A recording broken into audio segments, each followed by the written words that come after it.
We save all of our bacon grease and in just like a steel can, and then it's really fun to have a campfire and put the can in the coals when it burns down until it boils, and then have like a squirt gun as a demonstration for the kids of what a grease fire does or can do, and it's very exciting. I cannot believe you waste your bacon grease. That stuff is good for popcorn, Dave. Well, I mean, there's excess, you can't eat it all. We do. I guess you You can. know how much bacon we eat in this house. We're going to go on, and we're on live, I believe now, but we'll start within a minute. We're teaching the citizens about wonderful uses of bacon grease, Myra. Yes, that's interesting. It's, I have to try it.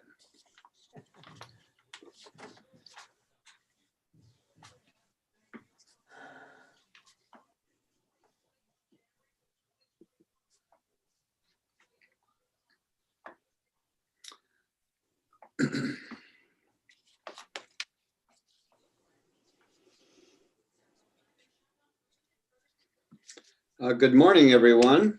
I will call the meeting, a regular board meeting of the Cook County Board of Commissioners for Tuesday, December 8th to order. And I will start the meeting by stating that I have taken an inventory or polled that we have all the commissioners available this morning, so they're with us.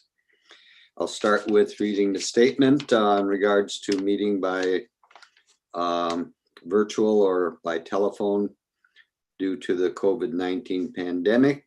According to state statutes, these statements should be read at the beginning of the meeting. Number one, it has been determined that an in-person meeting is not practical or prudent because of the COVID-19 pandemic and the related peacetime emergency declaration made by Governor Walz in accordance with Minnesota Statutes, Chapter 12. Number two, we have ensured that all members of the body participating in the meeting, wherever their physical location, can hear one another and can hear all discussion and testimony offered at today's meeting. Number three, we have also ensured that members of the public present at the regular meeting location of the body can hear all discussion and testimony and all votes of the members of the body. We have urged the public not to attend this meeting in person because of the COVID-19 pandemic, and have ensured that members of the public can view and monitor the meeting remotely in real time by broadcasting the meeting on the Cook County website. Number four, due to the COVID-19 pandemic, we have determined that it may be unfeasible for County Auditor Brady Powers, County Attorney Molly Hicken, County Administrator James Yarkey, and members of the Board of Commissioners to be physically present at the county boardroom at the Cook County Courthouse. Number five, all votes will be conducted by roll call, so each member's vote on each issue will be identified and recorded. Would you please join me for the Pledge of Allegiance? I pledge allegiance to the flag of the United States of America and to the republic for which it stands, one nation, under God, indivisible, with liberty and justice for all.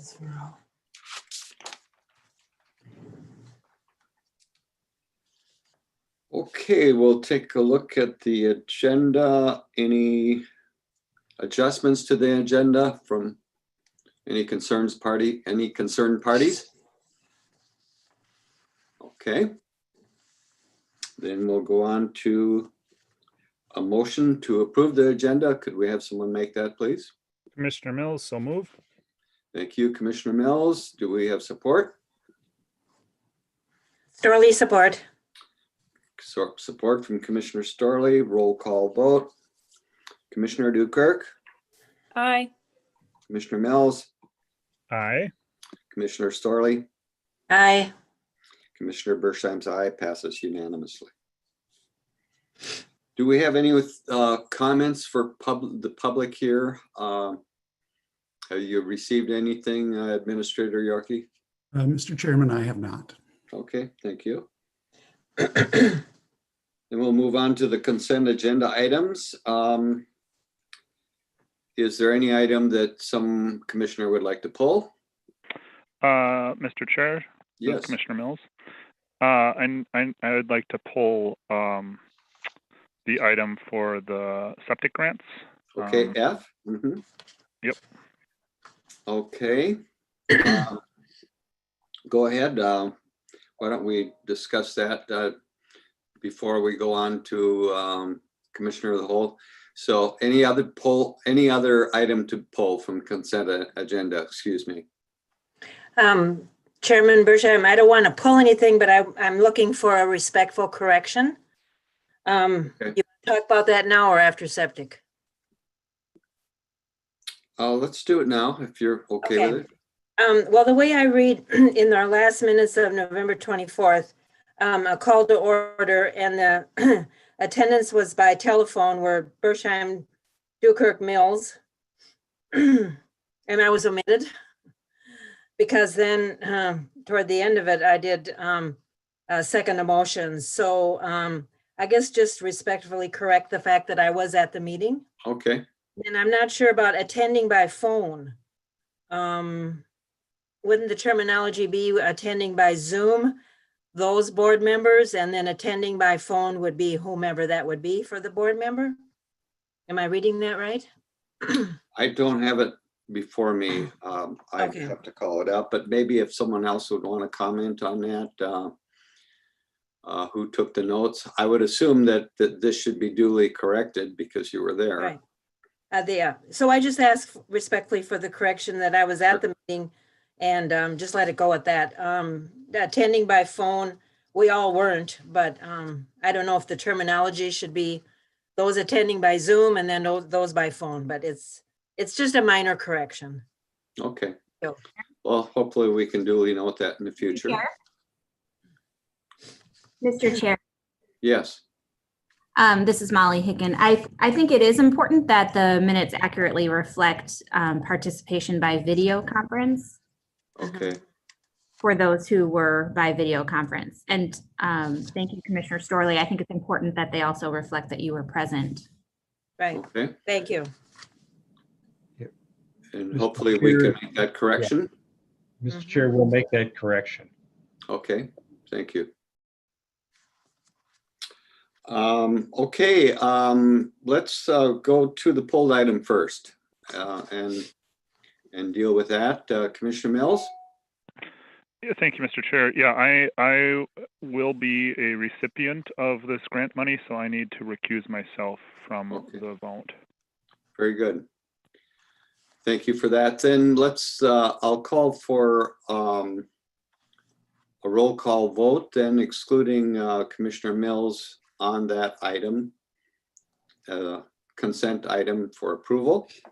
Commissioner Storley? Aye. Commissioner Mills? Excuse me, Aye. recused. Commissioner Dukirk? We haven't made a motion yet. What are we voting on? Yeah, I'm sorry. I tried to present it that way. I'm sorry. Thank you. I would entertain a motion and to approve this item with,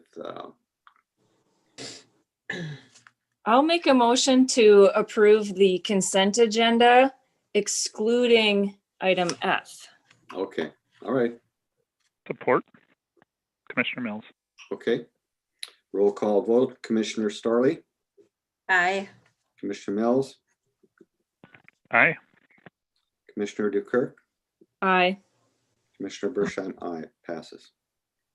Okay, And then I will Would make a entertain a motion to motion to approve approve. item F. F, okay, thank you. Do we have support?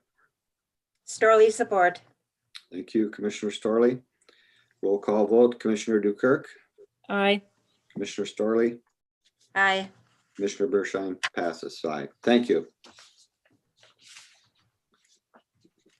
We'll go on to the for Emergency Operations Command update. Grace, would you like to start that? Sure, absolutely. So since our last update on November 24th, our case count has risen from 61 to 91 within Cook County. During the most recent period that it's tracked, the positivity rate has gone from 5.9% to 4%, which is a move in the right direction. It means that the amount of testing we're doing throughout the county is better matched to the amount of the virus that's spreading in the community. And at this point, we're the only county in the region to be under that recommended 5% positivity rate, which is a good sign. Another measure that we look at in public health is our 14-day case rate per 10,000 people, which in the last time period that the state measured, which was November 8th to 21st, was 47.07. Anything over 10 is considered to be significant viral activity. However, at this point, we're the only county in the state to be under 50 per 10,000 people in a 14-day period.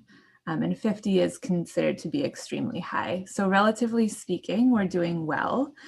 However, we do know, and we've seen throughout the state and the country, how quickly COVID can spread and escalate. So I think we really just need to keep up what we're doing, both as a community and within our public health response.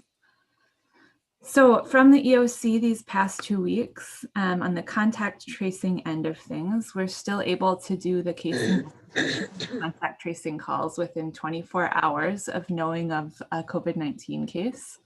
And we're one of the very few parts of the state that still has that capacity. So that's an important tool that we have in our toolbox to slow down the spread of COVID. We are working to increase our capacity. We've found with the growing volume of cases, we're relatively understaffed. So we are bringing on 2 additional Minnesota Responds volunteers who are training starting this week. We're very grateful to continue to work with Grand Portage Health Services on contact tracing. They've been doing a fantastic job of helping us meet the need to make calls 7 days a week. So thank you to all the staff at Grand Portage Health Services for helping us make that happen. And one issue we've run into with contact tracing is that with the saliva tests, we're seeing that there's an average of a 4-day lag time between someone getting their test results and the test results entering into the state's database that tells us we need to start contact tracing in public health.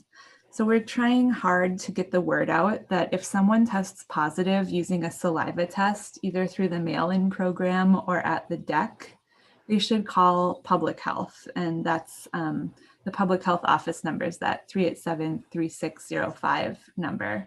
That helps us really do this as quickly as we can. And that helps slow down the spread of contact tracing. It's much more effective the sooner we're able to do the work. So that's a communications push that we're putting out there.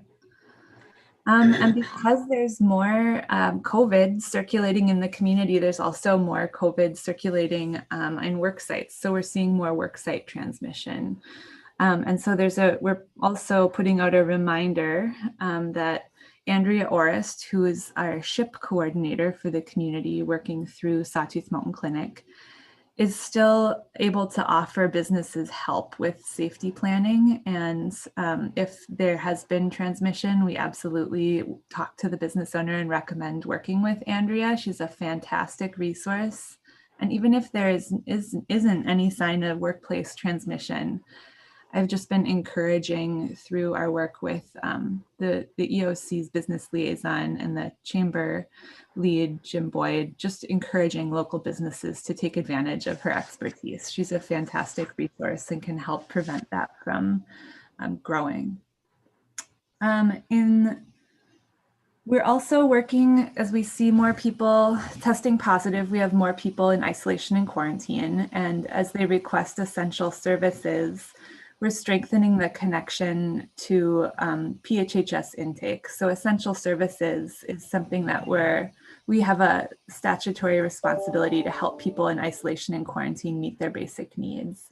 If somebody voices that they need help meeting their basic needs during that time, we also offer them to connect with our intake staff to see if they would qualify for any ongoing assistance programs. And the PHHS staff can help them make that connection and see if there are any ways they could meet ongoing needs. We also changed last week how we're reporting data on the hub site. So those two measures I reported to you all this morning, the positivity rate and the 14-day case rate per 10,000, those are two measures that I really look at in public health. So we're trying to showcase those alongside taking out some of the testing specific information to North Shore Health to better reflect the fact that people are testing through saliva test options, either in the mail-in program or the DEC site more frequently now. We're also still reporting cases in the last 7 days. And once a week on Thursday, we continue to put the age and sex of our most recent cases in the past week through social media and on the hub. So that's something that's relatively new. The other big news in public health is about the COVID-19 vaccines. So there's 2 vaccines produced by the companies Pfizer and Moderna, who will be approved later this week, likely through the FDA under an emergency use authorization. So vaccine planning, education, and communications to the public are going to become a major focus of public health in the coming weeks and the coming months. The way that this is going to work, there's still a lot we're learning. I'm getting news about this every day through the State Department of Health, is that it's going to be phased. So at first, there'll be very limited amounts of the vaccine available, and it'll be several months before it's publicly available. So the state recommended or required us to create a draft plan for what they call phase 1 of vaccination last week. So even within phase 1, it's broken up into sub phases. So phase 1A, the first phase, will begin in the next few weeks and will include healthcare workers, EMS, and residents of long-term care. And it's at first likely not going to include all of the people who fall into those groups. It's being kind of rationed relative to population size. So North Shore Health will be the first entity to receive vaccine, and they'll be doing the work of actually vaccinating staff and residents along with EMS. So I'm working with our clinical partners on vaccine coordination and planning. And that's going to be an area that really evolves quite a bit in the coming weeks and months here. So it's very exciting, but it's going to be something that rolls out very slowly. It's more like a trickle than turning on a faucet and just having massive amounts of vaccine. So, but it's exciting news, and I'll keep you all updated. 2 other quick updates. One, we did receive the 250 saliva tests from the state EOC yesterday in the afternoon, and we now need to find ways to use them before the end of the year, which is the deadline to use all of the tests because they were purchased with state CARES dollars. So we're working with our clinic partners at Grand Portage Health Services, Sawtooth Mountain Clinic, and North Shore Health, along with emergency management, about different ways we could do perhaps distribution events in parts of the county that have been further away from test sites. So more to come on that in the very near future as well. And then my last update, and I'm going to link to this in my notes, is that MDH modified its quarantine guidelines to be in line with the new CDC recommendations that came out last week. And so it's actually quite detailed. It's not like a clear-cut new recommendation, but basically they say 14 days is still the safest option, but if you're not a household contact, if you're a work site or social contact, that you could shorten your quarantine period to 10 days if you've had no symptoms, and even down to 7 days if you've tested negative using either the saliva test or the test through our local lab, which is called the PCR test, 5 to 7 days after your exposure. There are a few situations where the full 14 days is still recommended. So this is really going to be more of a conversation that our contact tracing staff need to have with each individual who's identified as a contact. But it is notable in the world of COVID and public health. So lots of updates, lots happening. I'm happy to take questions from the board. Thank you, Grace. Certainly are some challenging times, and thanks to you and the staff and the clinic and the hospital and everyone else for doing the best we can, and we're doing quite well considering the circumstances. So with that, I'll open it up for any comments or questions from our commissioners. Commissioner Storley, we'll do a roll call on this. Thank you, Chairman. Grace, thanks for the report. Thank you for being able to turn on a dime when things arise and you see areas that you need help and you call in volunteers to help with you and your staff and everybody. So appreciate so much everything that you do. Thank you. Commissioner Dukirk. Morning, Grace. Thank you for all of your work. I know it's a new technology, but do we have any feedback on how the COVID Aware MN app is doing? I haven't heard anything about the COVID Aware app locally. I've downloaded it on my phone, but I really don't go many places, so I don't think it's really had a chance to notify me of much at this point.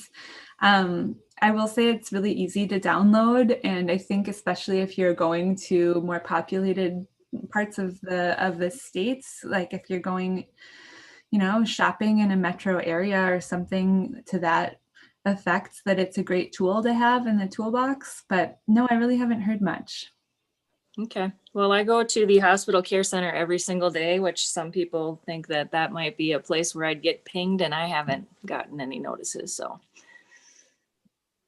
Okay. Thank you, Commissioner Dukirk. Commissioner Mills. Thank you, Mr. Chair, and thank you, Grace, for the update.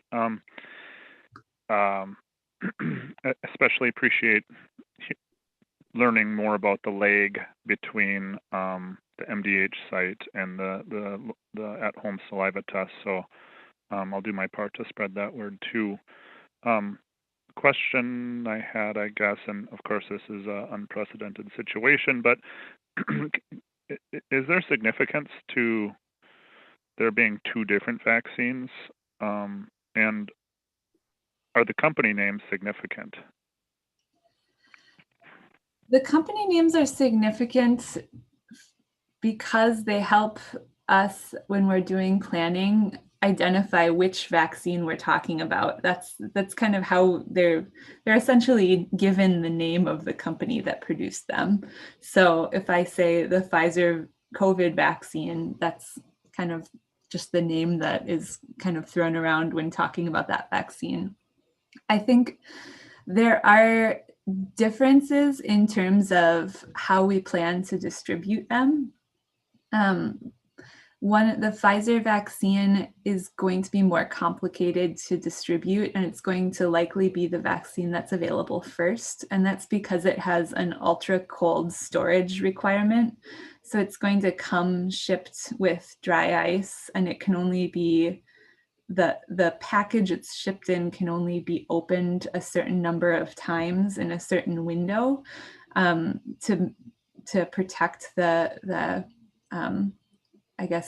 efficacy of the vaccine. So it's significant for us when we're planning how it's going to be distributed. But in terms of like which vaccine someone might use at this point, it might become more significant in the future, but at this point, they're both pretty much the same in terms of efficacy. I believe that one is 90% effective, one is 95%. And this week, they're set to release what's called a vaccine information sheet. That's the kind of insert that comes with every vaccine that a person might get. They're also set to release more of the phase 3 clinical trial data. So at that point, we'll know more and we'll have more tools to talk about them. But at this point, I think for the general public, it's relatively relatively interchangeable. And we're talking about COVID vaccine, if it's vaccine A or vaccine B. I think it makes more of a difference when we're talking about how we're going to get them to people. Thank you very much. Okay, well, thank you, Grace, again, and your staff, and for all your work and keeping us updated. Mike Keyport, are you with us? I am, Mr. Chair. Okay, Good morning. turn it over to you now, and thank you for all you're doing. Good morning, Mr. Chair, commissioners, and community members. Grace covered most everything that's happening in the EOC. I'll just add a couple of things that of course our emergency operations center is still going on, of course, and as I report every meeting, I continue to meet regionally, and this afternoon I'll be meeting with the state. It's always good to keep up on the state because this thing changes so much, and who knows where we're headed here. But speaking of working collaboratively, we truly have since the beginning of this. Early on, as you know, Kyle from MIS put together that hub site, and we continue to build on that. Last week, we did a media release announcing some kind of changes as to cases and different things, and you know, and it's not Grace and I. We're using everybody we can in our EOC staff and beyond. Allison McIntyre has done some great work as our interim PIO. She also put together an internal kind of a communications workflow plan, if you will. It really helps us communication wise. I've never read an after action report where communications was not an issue. So it's way easier for us and time saving for staff to have things like that in place rather than trying to take the time to read and respond to emails. It's very taxing. Just a thing of note, maybe of interest to you, as the vaccine comes to our area, the Native American tribes in the state, and I'm assuming throughout the country, have the option in Minnesota, I'll speak to, of getting their vaccine through the state channels, much like we're doing here. Or they have the option of receiving the vaccines through Indian Health Services. Two of the tribes in our region chose to use Indian Health. Grand Portage, however, will be receiving their vaccine through the state channels, just like we will be receiving them here in the county. I did get a question this morning. Grace mentioned the essential services should folks need things out there while quarantining, as to if FEMA will cover the costs of that PHHS will incur to to make these things available for folks in need. And the answer is yes, that FEMA will cover the cost for anything needed for our community members out there. I would just end by reminding everybody, I guess, I think we're at a time to make some good decisions out there as to what you're going to do over the holidays. So I thank you. Okay, thank you for your report and some of the good news, at least on some of the funding issues, and making sure that people are being taken care of that need it during quarantine. Roll call questions or comments. We'll start with Commissioner Storley. Thank you, Chairman Bersheim. Mike, as usual, you're on top of everything and with everything and collaborating with people. And so that's how we get things done. So I appreciate it. Thank you. Commissioner Dukirk, thank you. Thank you, Mr. Keyport, for the updates, and you just stay safe and stay healthy so we have you on our team. Mm-hmm. Thank you, Commissioner Dukirk. Commissioner Mills? Thank you, Mr. Chair, and thank you, Mike, for the update. as always, I really appreciate the regional and state updates just to try to keep us abreast of what's going on, and we're all connected. So it's we might be a little more isolated here and a little more a little bit different situation, but it'll still all affect us. So thank you very much, and thank you for the reminder for staying safe during the holidays here. Just want to report that my nuclear family stayed with ourselves over Thanksgiving, and it was a really, really good Thanksgiving, just appreciating what we have, and being really thankful for that. And we've of course changed our winter holiday plans as well, and we'll be doing something very similar, and I just want to encourage everyone to do that kind of thing too. So thanks for that reminder, Mike.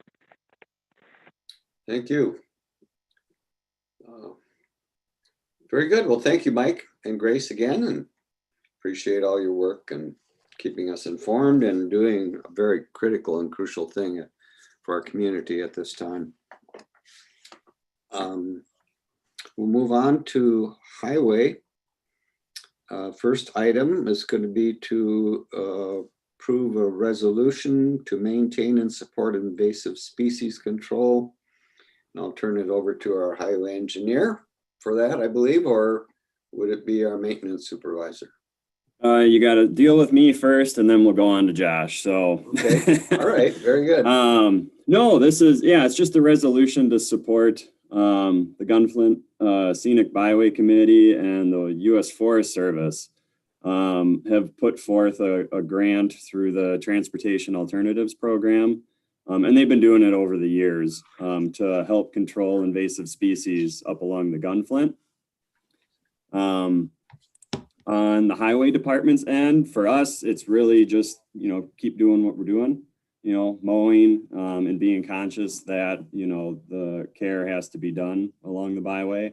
And so in order to apply for the grant, they just needed, a resolution saying the county supported them. So that's really all this is. It's nothing else outside of what we normally do. So. Okay, so I'll just open it up to the commissioners for any questions or comments on this item. Hearing none, and I'll entertain a motion to approve the resolution. So moved, Commissioner Dukirk. Thank you, Commissioner Dukirk. Do we have support? Commissioner Mills, support. Thank you, Commissioner Mills, for support. Roll call vote. Commissioner Mills. Aye. Commissioner Dukirk.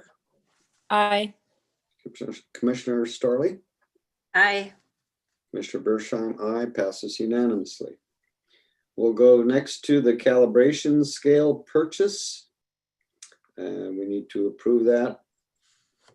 Give authorization. Any comments or anything from our highway engineer in that? This is where I'll turn it over to our maintenance supervisor up here, Josh Dix. Okay, Josh. Morning. I've got two items on the board agenda today for purchase. The first one is a scale that's used for calibrating plow trucks. It's not something that we've had here in the past, and it's something that I think would be really helpful. We'd be buying it through our parts and supplies budget that's already budgeted. But it kind of walks the line between a tool and a piece of equipment. So that's why we wanted to put it on here, just for you to hear about.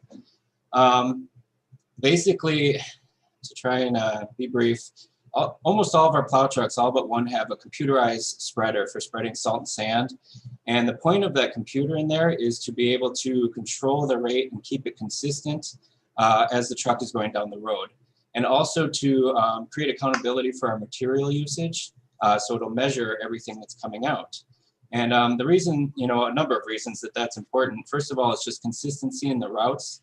The way we're using them right now, they're on manual. So it's really just that operators are kind of eyeballing it. They turn it to a specific number, a hydraulic percentage, and then they just literally look at it and decide if they think that's enough or not. But what those computers are meant to do is set it as a pounds per mile. And once you're able to do that, the truck will consistently keep that output the same no matter your speed no matter where you're going. And it does that by measuring how fast the truck is moving, and then compensates how fast the auger spins to make the material come out. Currently, we don't have the ability to use that function, even though all the trucks have it, because they need to be calibrated. And so what that process is you put this scale underneath the spreader and discharge a few hundred pounds of sand or salt, and then you tell the computer what came out, and that way it knows how to spin the auger at the right speed, given for what rate you want. So really it comes down to we're not using our equipment kind of to its full potential, and this scale is a tool that would enable us to do that. It's really just kind of a large box, if you will, that the forks on the skid steer go into. You discharge into that box, and then you're able to very quickly put the material back into the truck with the box, so that you have to run it through a few times before you have the computer calibrated. Going forward, it really will be good for us to know exactly how much material we're using, rather than currently we're kind of going, it was about 3 scoops we used today, you know? So we get a good ballpark guess, right? We know 1 scoop is a few tons or something like that, but this is really kind of the industry standard, is where you can really be accountable for what material we're putting down, and then really kind of matching those rates going forward to the conditions on the road, the pavement temperature, and things like that. So it's, you know, we're not asking for new money. We have money for it in our parts budget, but it was kind of a little bit of a larger purchase as far as parts go. So I just want to tell you about it a little bit and see what you think. Okay, very interesting. Sounds like it would lead to some good efficiencies. Yes, and maybe public safety. Any questions or comments from any of the commissioners on this? Chairman Bersheim? Yes. So Josh, now is this going to be for every truck, or is it one truck to try it out, or how does that work? This will work for all but our oldest truck, which will be getting replaced next year. That one still has a manual spreader that it's not computerized. It's just, pick a number and go see what it looks like. But all of the rest of our trucks right now have that computerized spreader, and they all will in the future too. And so it works for all of the trucks. And I would expect this scale will easily last a few decades. It's not something we would have to buy regularly. It's made out of plastic now. They used to be metal and they would rust. So we're hoping the poly one should really last a long time. The only kind of hitch that I'm concerned we'll run into is because we haven't been using the sensors in the past, there's a possibility maybe some of them won't work at first. And so we'll just have to see. But I don't have any way to even check that until we have the scale. Mm-hmm. Okay, thank you. Oh, thank you. Any other questions or comments? Mr. Chair, this is Commissioner Mills. Yes, Commissioner Mills. Thank you, Mr. Chair, and thank you, Josh. It sounds like a great opportunity to improve efficiency. And when you talk about the sensors, are these the sensors that are monitoring the sand going out, or are there sensors to evaluate the road conditions? It seems to me there's still going to be a bit of a judgment call on what rate is appropriate. Is that accurate? It's just that rate will then, the computer will take care of that rate. Is that kind of how it works? Yeah, the main sensor in question is the auger revolution sensor, so it can tell how fast the auger is spinning.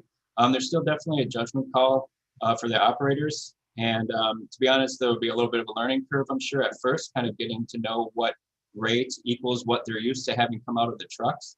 But kind of what it does is help standardize what rate matches what conditions on the road. So we bought a pretty inexpensive temperature gun, similar to that we're all used to using to check our temperature now when we come in the building, but for checking the pavement temperature of the road.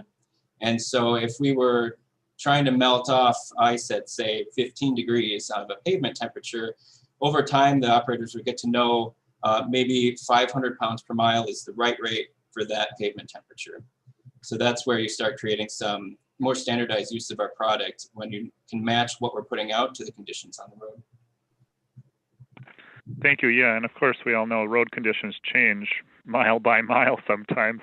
And so, yeah, no, it's good to hear more about that. And no, it sounds like a great way to improve efficiency. So thank you for bringing it forward here. Okay, any other questions or comments? Then we'll entertain a motion to approve this purchase. So moved, Commissioner Dukirk. Commissioner Dukirk, thank you. Support? Commissioner Mills, support. Thank you, Commissioner Mills, for support. Roll call vote. Commissioner Dukirk, Aye. Commissioner Mills, Aye. Commissioner Storley, Aye. Commissioner Bershheim, aye, passes unanimously. Then I believe we're going to go to you again for the excavator lease. Right, so this one is a little bit more complicated than scale, but oddly enough, I didn't think not too often can you say we'd save money by buying an excavator, but that's really the point of this item on the agenda. Basically, we've been renting a large excavator for the last 9 years, and it costs a lot of money to rent. And I was talking to our representative at Ziegler, a cat dealer, about doing what options do we have for saving some money on that. Over the last 9 years, there's been a few years that it was in the high 30s of thousands. The last few years, it's been over 50,000 a year that we're spending to rent that machine. And so that's, it's all money that we're just losing. You know, I mean, there's some benefits to it, like if we have a breakdown, of course, that they repair it. But for the most part, we are getting 5 to 6 months of use out of this machine for around $50,000 to $55,000 a year. And it's been going up, and it's going up again next year. We use the excavator a lot for our larger ditching projects. We've been using it a lot as we're working on getting the Maple Hill pit ready for permitting for gravel crushing there. And we've even been looking at some other properties that we got in the land swap about possibly putting gravel pits there as well. So we have a lot of places where a large excavator is needed. The two main operators that have been using it for all these years tell me that it's really helped them to gain a lot of ground on their projects, a lot more efficient than using a smaller machine. You can keep the trucks rolling a lot faster, so that, you know, with a smaller machine, you might have trucks backing up and the driver's just kind of waiting because they're not getting filled as fast. So it's been getting used a lot, but then of course at the end, and it goes back to Duluth. The machine we currently have, we've used, I believe, mostly exclusively just at Cook County. So basically we've had it for the last 3 years and nobody else has been renting it, or if they had, it's just been a very short period of time. So it's basically our machine, we just don't own it.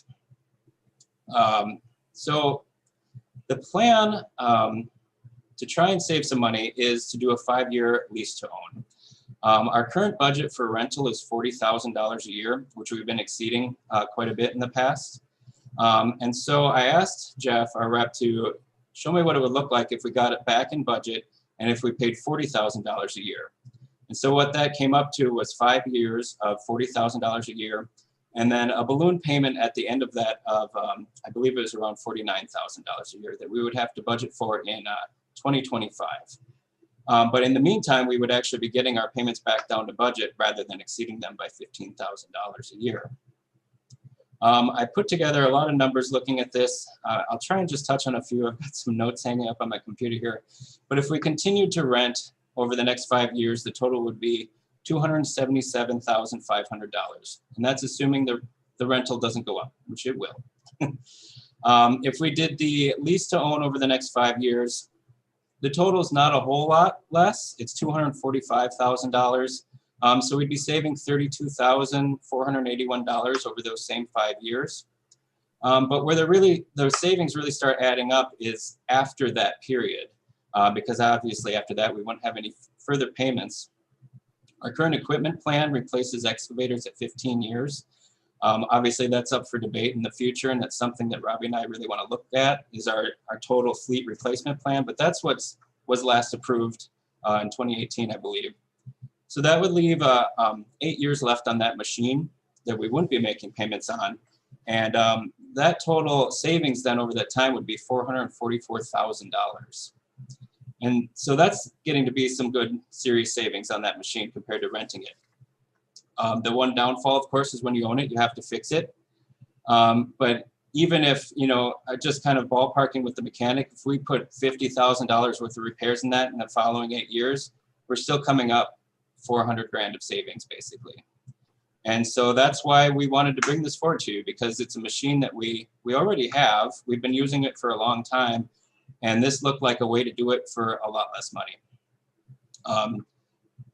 One of the other nice things about it is they're giving back our rental for the past year. They weren't able to do any further back than that, but part of the state contract for purchasing is you can do a rent to own. And so minus some small repairs, we'll get about $50,000 back that we paid in rental for this year. So that'll bring the total price down quite a bit. If I remember right, it started out around $268,000 when it was brand new, and we'd be getting it for around $225,000, getting that rental money back. And if we were to buy it, I asked Jeff just last night, if we were to buy it new today, it would be over $300,000. So we're saving a lot of money by going with this machine that we've been using already as well. It seems to be, it's proving its use. It's got a lot of jobs that it's well suited for. The operators really tell me that has a lot of value for them. And so I think this would be a good way to continue to use that machine for a lot less money than renting it. So I'll stand for questions. Sure. Well, thanks for all your work on this. Looks like you've covered all the angles, and appreciate that, and always being able to save some money. With that, any questions or comments from any commissioners? Yeah, Josh. Go ahead, Commissioner Dukirk first, I guess. Thank you. So Josh, it's used. What is the warranty on it? And can we purchase any type of extended warranty to reduce any of those maintenances? Because we all know a transmission is like 90 grand. Yep, we'd have to, that would be, he didn't propose any warranties yet. That'd be something we'd have to buy afterwards. Similar to like on our graders, we've done extended warranties, and Steve the mechanic says that has proved it valuable. So we'd have to look at adding a warranty onto it. Okay. I don't have numbers for that right now though. Okay. Okay. Any other questions, comments? Commissioner Storley, did you have one? Thank you, Commissioner Bershheim. Well, Heidi's question was on the warranty. So this excavator is 9 years old now. How long would an excavator last? Depends upon, I suppose, how much you use it and all of that good stuff. To clarify, this one is 3 years old. We've been renting for 9 years, but this one specifically that's still here is just, this is its third year in operation. And so I think it'd be another 12 to 13 years based on our current plan. I would hope that it would last longer than that, and that when we're getting close to that time, it'd still be in great shape and we could push that out a lot further. Mm-hmm. Thank you. Any other questions, comments? Mr. Chair, it's Commissioner Mills. Yes, go ahead, Commissioner Mills. Thank you, Mr. Chair, and thank you again, Josh. I think this is an excellent way to look at efficiencies, and we're looking at potential fleet services for just county vehicles in general. I don't suppose there's a fleet for heavy equipment, but it seems like a similar model here, just not the trade-in here. It's to own. So, but yeah, my only other questions were covered by both Commissioner Storley and Commissioner Dukirk. So thank you. Thank you, Commissioner Mills. So we'll entertain a motion to approve this lease to purchase.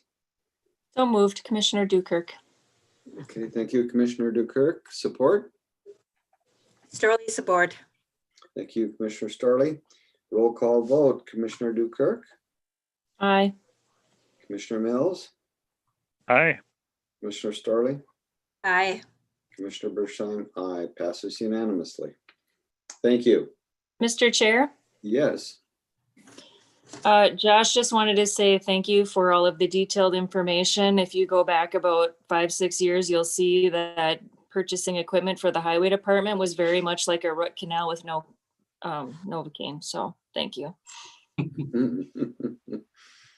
Okay, I remember some conversations about that. Okay, we'll move on to the Alfred Creek Bridge replacement RFP. This is to Yeah. authorize the highway department to send out an RFP for the Alfred Creek Bridge. Yes, I just wanted to say, yeah, reiterate what Commissioner Dukirk said. Josh makes it very easy to make these types of decisions. So, you know, $500,000 over the lifetime of an equipment. I was like, yeah, let's bring it to the board. No, anyway, so Alfred Creek. So right now for 2021, we have 2 RFPs in our budget. It's a request for proposal. So what we would do is send out a request to consultants to do a design. So in this case, what I'm asking for is to send out an additional one. So this would be 3 RFPs for 2021. The reason being is the 2 that we have out are for a culvert replacement over Sawbill Creek on County Road 49 there, right before the outfitter. And then the other one is for one of them over the Flute Reed River, and that'll be a timber bridge. Both of those we have budgeted $100,000 for. Based on the past RFPs that we've put out for culverts, $100,000 is a little much. And so I think we would be able to not sneak in, but I think we would have enough left over to do this type of culvert replacement. Alfred Creek and the Sawbill Creek are very similar in kind of what the structure is. So the replacement and the design should more or less be the same, which means the plans would kind of be the same. So the costs should more or less be the same.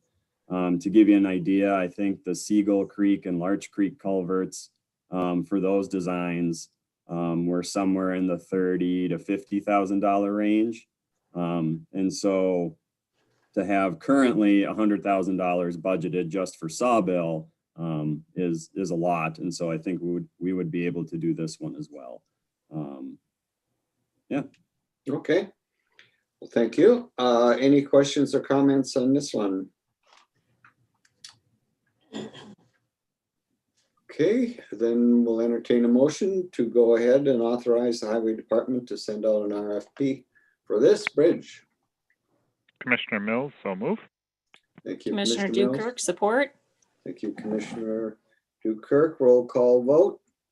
Commissioner Mills, Aye. Commissioner Storley, Aye. Commissioner Dukirk, Aye. Commissioner Bersheim, aye, passes unanimously. And then we'll move on to the Crawford easement. And that is to approve a resolution to allow ingress, egress onto Crawford property from Devil Track Road, County Highways 8. Yes. So this will be the last thing, then I'll stop talking. But I think this is going to be an interesting thing we're going to have to deal with in the future right now. If you were able to look at the map and kind of how the 2 plats line up with each other, I'm happy Bob hopped on now too, so he can make sure I'm saying the right things. You can see kind of the intent looking at the plat map was to have the 2 plats line up with each other. And I think what happens is just over the years and how things used to get done versus nowadays, you're starting to see more overlap. We've seen that in the past, meetings when we brought similar issues forward like this. Just a little overlap in kind of what somebody owns versus what somebody else owns. And so in this case, what happens is for this particular property, these folks technically don't have their own access off of Devil Track Road. The current driveway is through their neighbor's property. And so what this would do is allow them to put in, if they wanted to, put in a driveway on their own property and just grant them easement through, I think it's actually county property. So that's it. Okay. Any questions or comments from the commissioners? Okay. Mr. Chair, this is Commissioner Mills. Go ahead, Commissioner Mills. Thank you, Mr. Chair, and thank you, Robbie. You said this could be happening more in the future. Are you thinking, just kind of anticipating that as properties change hands that we're going to come across more of these incongruencies? I think so, yeah. And even just thinking back to, oh, where was it? In Lutzen, the property swap we kind of did, the land swap we did there a little bit with the turnaround, and the road ended up being on this person's property. And the only reason we found out is because I believe they were trying to extend their driveway, you know, or not driveway, their garage. And yeah, and so it's kind of these like almost obscure, you know, things that we have, you know, we don't know about until you start digging into it. And so, yeah, I think as property starts to change hands more, or people, you know, are making these improvements, we'll run across this a little bit more. Okay, Mr. any Chair, other questions? Mr. Chair, this is Molly Hicken. Yes. I just have a Attorney quick, Aiken? thank you. I just have a quick note. We rushed to draft this resolution and there is an error in it. It refers to two different exhibits. Exhibit 1 is in the recitals and then Exhibit A is in the actual resolution part. So there is only one exhibit. We can call it Exhibit A and then request that the resolution be adopted as corrected so that that reference to Exhibit 1 is corrected to Exhibit A. Okay, so that would be understood in the motion if we have one. Very good. Okay, then I'll entertain a motion with that added information. Yeah, this is Commissioner Mills, and I'll make the motion as amended. Okay. Do I have support? Storley, support. Thank you, Commissioner Storley. Roll call vote, Commissioner Mills, Aye. Commissioner Dukirk, Aye. Commissioner Storley, Aye. Commissioner Bershheim, aye, passes unanimously. Thank you, Robbie, for all your work and being with us today with some more good work. Thanks everyone for your time. Forward. I appreciate it. We'll go on to, I guess I'll ask any of the commissioners or anyone else, would you like to have a break at this time or should we continue? Mr. Chair, yeah, I'd like a short break, please. Sure, okay.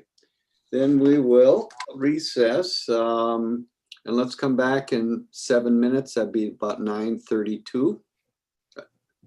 Somewhere in there, okay? We'll have recess.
Do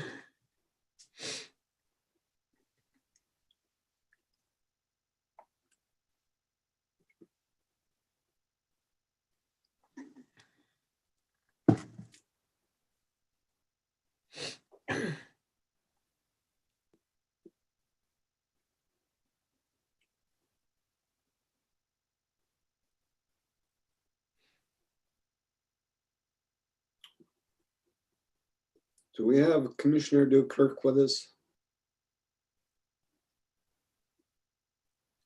Yes, okay, very good. We'll continue our meeting. We'll move on to item 6 on our agenda, MIS department. The first one is on the Tofty BDA lease, and Roland Watkins, I believe, is going to be presenting information unless Rena Rogers has a comment. Thank you, Mr. Chair. I will just have Rowan present this. He knows more about it. Thank you. Rowan, welcome. Thank you. Good morning, everyone. Thank you, Rena. The lease that we have before you is a commercial lease with the Department of Transportation for a proposed BDA site in the Tofty area. The property in question is a gravel pit near Tofty as you're headed south along Highway 61 just past Chateau Laveau. And it is as a result of our RF analysis that we did a few years ago, looking for potential locations to improve armor coverage along Highway 61. Areas that we know need coverage from our first responders and deputies and other people who use the armor system, but areas that we know coverage won't be improved by the regular build out of the statewide radio communication system. This lease itself is a 5-year lease, and the commencement date or the effective date, the term doesn't actually start until 2022. And that's in line with what we're projecting our ability to be able to build out that site at. It's a little bit shorter term than we would prefer. County Attorney Hicken and I had reviewed this and looked to push back on that, but MnDOT is pretty tight on their standard and wanted to keep that portion. We think that's a pretty minimal risk, being that this system is going to augment the state radio system, and we just expect to have to jump through the hoops of renewing this lease a little more often than we would otherwise prefer to. As far as rent, there is no fee for us to lease this property. The only condition that's been put in place, and it's a very similar condition that we've used with MnDOT's Office of Radio Communication, is that any proceeds from subtenants or rental that we might have on the tower at some point, we're going to need to share 50% of that with MnDOT. But that's the lease in a nutshell, and I would stand for any questions on it. Okay, any questions or comments for Rowan? Chairman Bersheim? Yes, Commissioner Starley. So Rowan, I'm looking at the map here, and you say it's a little bit to the south of Chateau Laveau and a possible driveway access. Is there in the area, there's a gate that's been put up because they did do excavation piling of materials there a few years ago? Is that the area? That's correct. And we would look to actually use that same entrance that's already gated. And then in the exhibit of the lease, you'll see that once you enter that property through that existing access, the location that the RF analysis ID'd as the preferred area for construction that was also amenable to MnDOT was the southwest corner of that gravel pit. Mm-hmm. Okay. Will that be seen from the highway? It's about a 140-foot tower, and on that hill, there is a tree line, but I would expect you will be able to see some of that communication tower above the tree line, yes. Okay, thank you. And for comparison, the tower at the law enforcement center is a 130-foot tower. So to give you sort of an idea of about how tall this tower is. Okay. Okay, any other questions, comments? This is Commissioner Mills. Okay, Commissioner Mills. Thank you, Mr. Chair. Thank you, Rowan. Please remind us, will there be lights on a 140-foot tower? No, there won't. So we use, on all of these tools, or on all of these sites that we build, the flat baseline requirement for the FAA is anything at or above 200 feet. So we, per tower ordinance and a lot of other tools, we drive that down.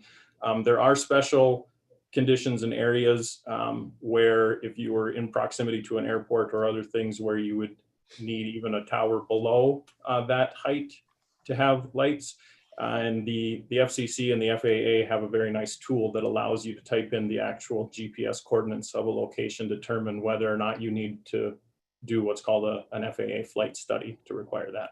And the locations for both of our proposed BDA sites do not require that. And they're both 140-foot towers below that 200-foot threshold that would require lights. So no lights. Thank you very much. You do excellent work and are very thorough. I thank you. Yes. Any other questions? And entertain a motion to approve this lease with the Minnesota Department of Transportation for these bi-directional amplifier towers. So moved, Mills? Commissioner Dukirk. Second. Okay, good. We got motion by Commissioner Dukirk and second by Commissioner Mills. Do a roll call vote. Commissioner Starley? Aye. Commissioner Dukirk? Aye. Commissioner Mills? Aye. Commissioner Bersheim? Aye. Passes unanimously. Then we will have our quarterly update, and I believe that this is done each quarterly part of the year so that the citizens and the county commissioners are aware of all the tower activity that's going on and taking place. And so Rowan, I assume you're going to be presenting that information too? Yes, thank you, Mr. Chair, and we appreciate the opportunity to provide a little bit of communication on what we see as, usually it consists of active sites, active cell service projects where cell service might become available where it already isn't, changes to existing cell service, and or the construction of communication towers in the community that we would like to keep everyone aware of. So thank you again for the opportunity. This update is going to be broken into about 3 buckets: cell service, currently active cell service projects, the remaining armor infrastructure projects, and then a brief summary of the BDA project as a whole in reference more to the Colville BDA rather than the Tofty one that we just approved the lease for. I'll pause at the end of each of those, but if anyone ever has a question, please just jump in. And of course, I'll stand for any questions at the end as well. So I'll start with the cell service projects, the currently active ones. AT&T at, at Old Ski Hill. Following the execution of this lease earlier this year, AT&T relocated onto the county-owned tower off of the Channel 8 owned tower above Grand Marais and is currently providing service. That tower went live in June. And they actually just reached out to us to start the conversation about upgrading that site's equipment to 5G. So we'll be having conversations about the additional equipment loading and structural requirements of that. But that was done in June. AT&T at Sawville. This is a site that we've been working on and spent quite a bit of time on around having to do issues with property issues. This would be a co-location on a MnDOT owned tower on county property. And earlier this year, Cook County and MnDOT were presented with conflicting property surveys. The survey that MnDOT had done originally to build the lease differed slightly from the survey that AT&T did to have their equipment placed on the ground. Out of abundance of a caution, we decided to, and after speaking with the adjacent property owner, the U.S. Forest Service, decided to have AT&T redesign that site layout. That has been done and formalized, incorporated into a new lease as in the form of an exhibit. and we hope to have that back any day now. So we're waiting for signatures on the Sawbill AT&T lease to be fully executed, and we're hopeful that that will be a 2021 project. And again, that would be a three-way lease between the county, MnDOT, and AT&T to provide cell service in the Sawbill area. At our Hovland site, we executed a lease with AT&T in June, and construction started there in November, and it was completed just recently, and that site is expected to go live, providing coverage in the Hovland area in early to mid-December. So any day now. We were, actually they had a little bit of trouble and the tower crew had to make a trip back, but they're currently just waiting for AT&T network people to turn the site live. So we're hopeful to see coverage in the Hovland area any day, and that'll be obviously for the residents of the area, but also for our sheriff's office, whose MDCs run on the AT&T network. That'll be a big improvement for coverage in that area. Moving on to Verizon at the Grand Portage Info site, there has been some renewed interest, but due to a change in the TIA 222 structure that dictates structural requirements for communication towers, Verizon proposed equipment will no longer be accommodated on the existing tower in Grand Portage. Subsequently, they have proposed to build a new communications tower next to the existing one. And the deal that we're close to is a rent abatement deal where Verizon would pay to build this tower. The county would assume ownership, and it would be paid for through rent abatement, 50% rent abatement. So the county would end up owning a communication tower that we dictate the specifications to make sure that it's capable of co-location and no out-of-pocket expenses for that communications tower. This tower is located on Grand Portage property, and their land use committee is aware, and they've updated the tribal council and would like to move forward. They're in support of this project, and so at this point, we're currently trying to wrap up the negotiations with Verizon on final rental amounts and what will and won't be included in that rent abatement agreement.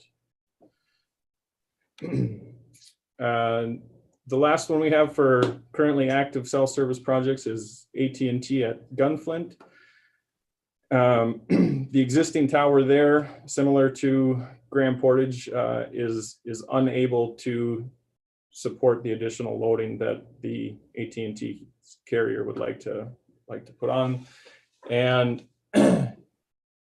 very similar to Grand Portage, we're also looking to do a rent abatement deal where AT&T would front the cost of building this tower.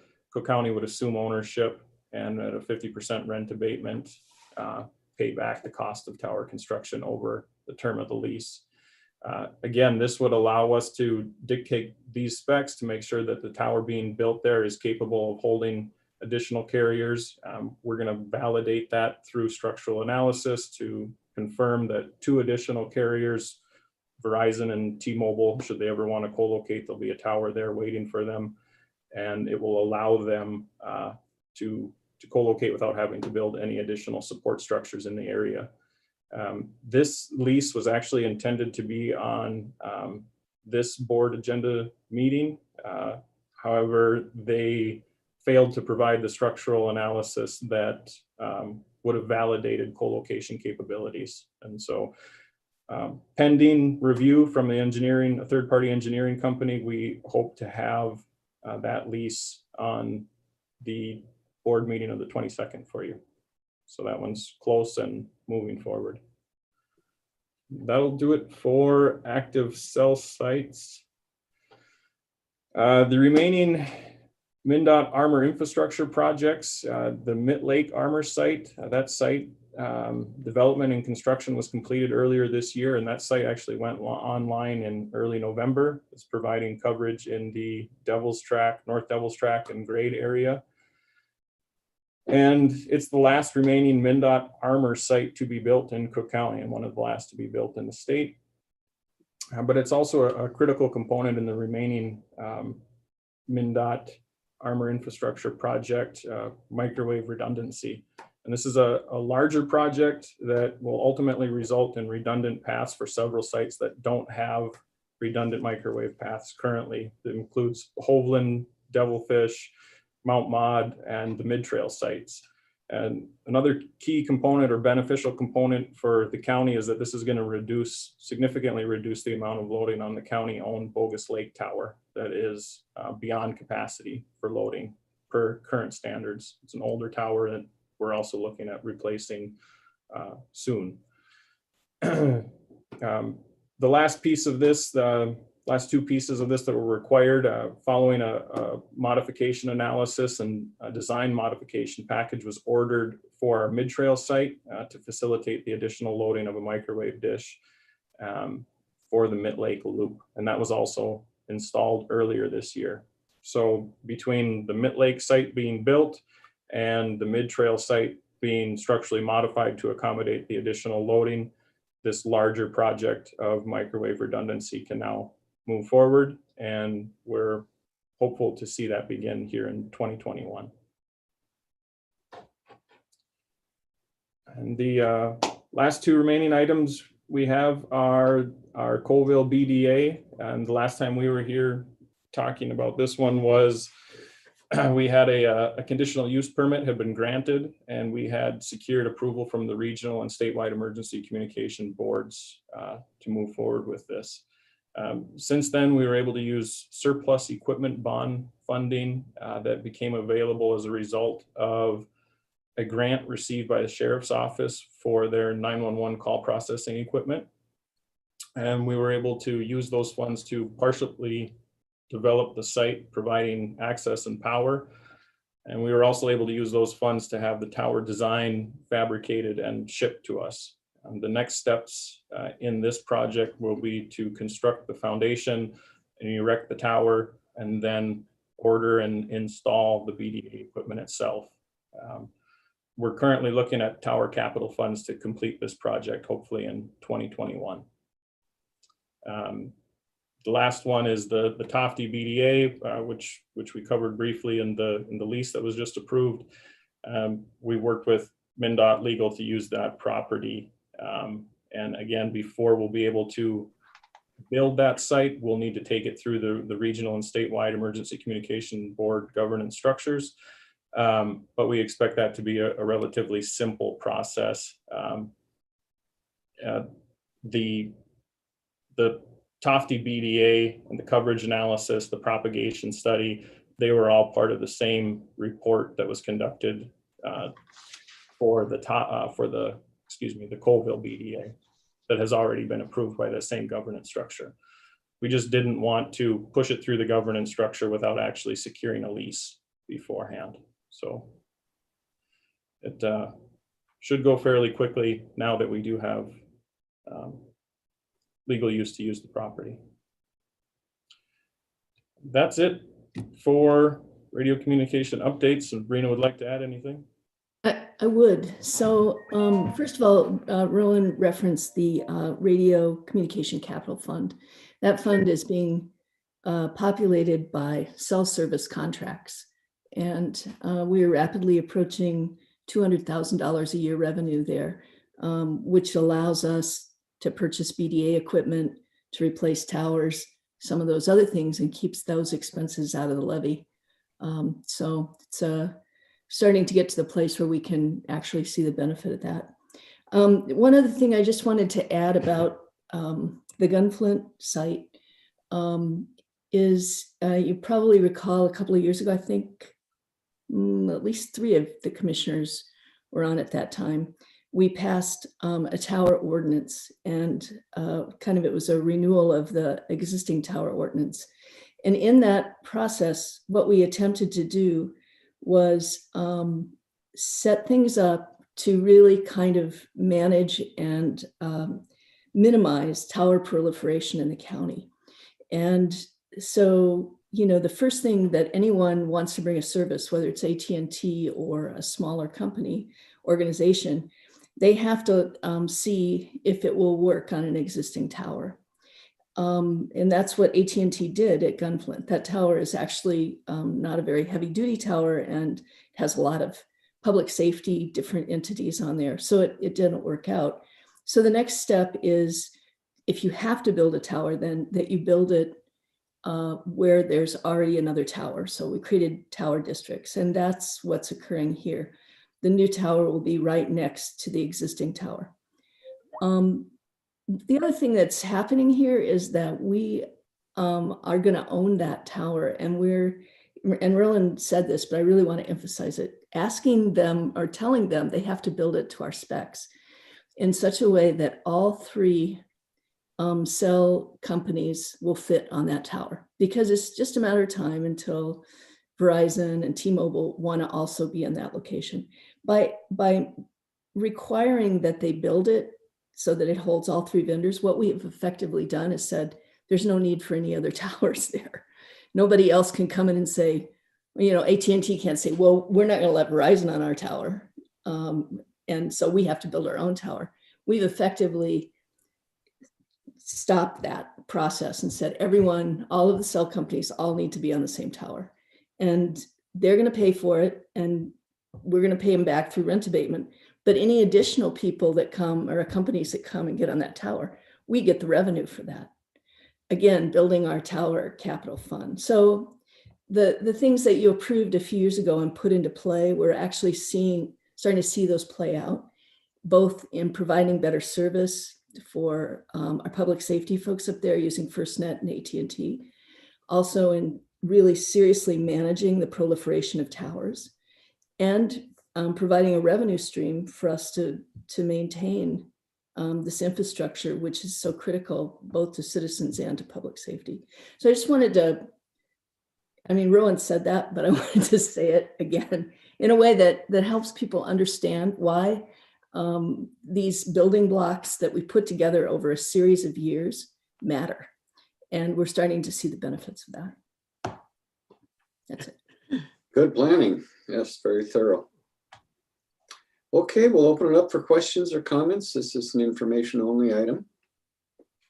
Commissioners? Mr. Chair?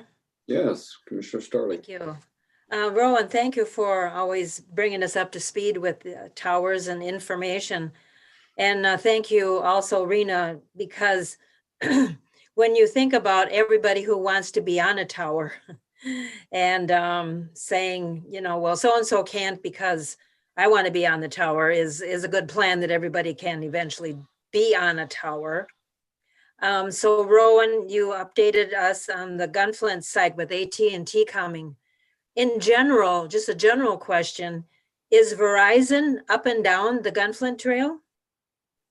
No, they're not. And actually, Verizon's last two projects that were proposed were in 2017. They were looking at the same time to co-locate with T-Mobile on the Hovland and Grand Portage site. T-Mobile moved forward, Verizon didn't. And they showed some renewed interest this year in the Grand Portage info site, but they haven't approached us on any other sites in the county. So as far as carriers and expansion goes, AT&T, I would say, is number one, followed closely by T-Mobile. Mm-hmm. I know we've been having difficulty in the West End with Verizon, so I was wondering how far widespread that is in the county. Yeah, unfortunately, for whatever reason, Verizon at this point hasn't been pushing to expand their coverage in our area. Mm-hmm. Thank you. Any other questions, comments? Mr. Chair, Commissioner Mills. Commissioner Mills. Thank you, Mr. Chair, and thank you, Rowan, and thank you, Rena. In very thorough and informative, and it's great to have these quarterly updates.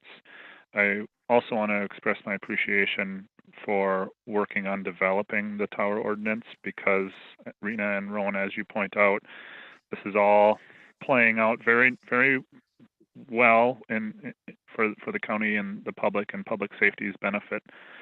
So I also want to applaud the commissioners who worked on that in the past. I wanted to ask a question, a little bit of the nitty gritty here.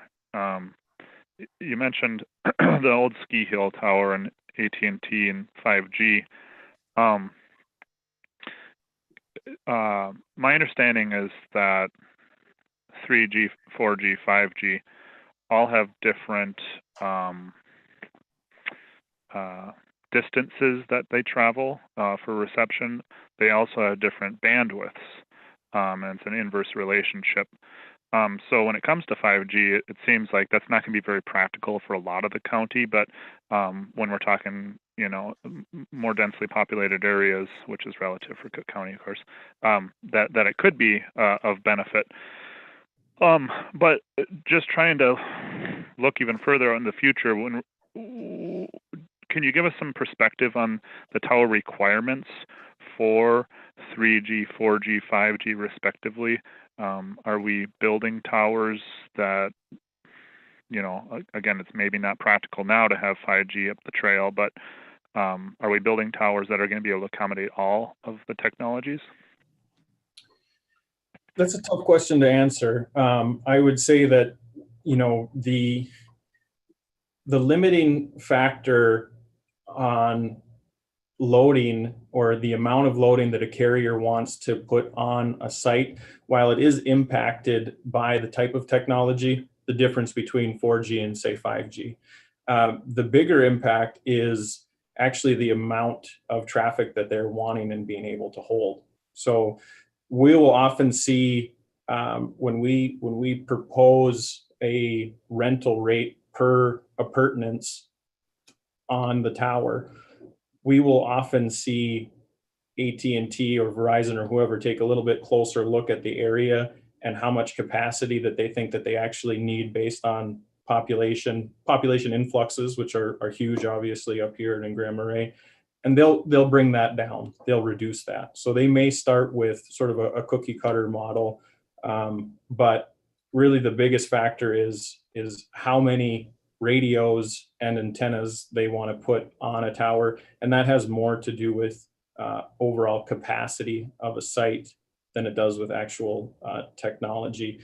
But to your point, there's a huge transition with 5G away from what we call macro sites, big 300-foot, 180-foot towers, single sites, and a move towards small cell, where you're seeing lots and lots of little antennas all over building tops and rooftops. And that, as you pointed out, has more to do with the frequency and the bandwidth. So the higher the frequency, the more the bandwidth, but it travels farther or shorter. So it doesn't travel as far per power, per watt.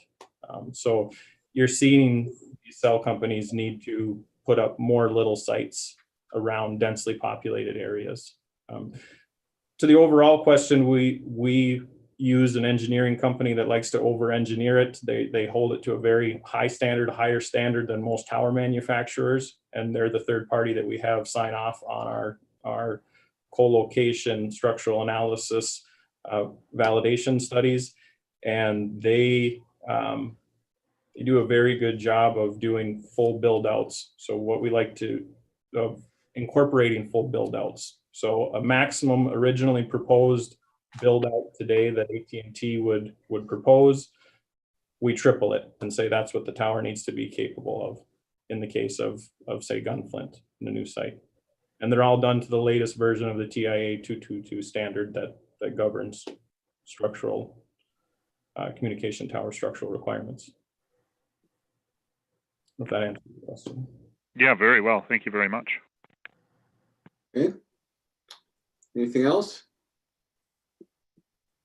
Very good. Well, thank you, Rowan and Rena, for all the work that's being done in that area and making it cost effective for our future. And it's been a great plan that's unfolding and working out well. Thank you. Thank you, commissioners. We'll move on to land services. And the first item there is a request to amend resolution 2007 to 26, allowing an expansion of a generator use by Great River Energy outside of emergency operations so Tim Nelson, are you going to take that, or Bill Lane, or? No, I'm here. Okay, Go ahead. Good morning, Mr. Chair. I'm sorry, but we need a increase in volume.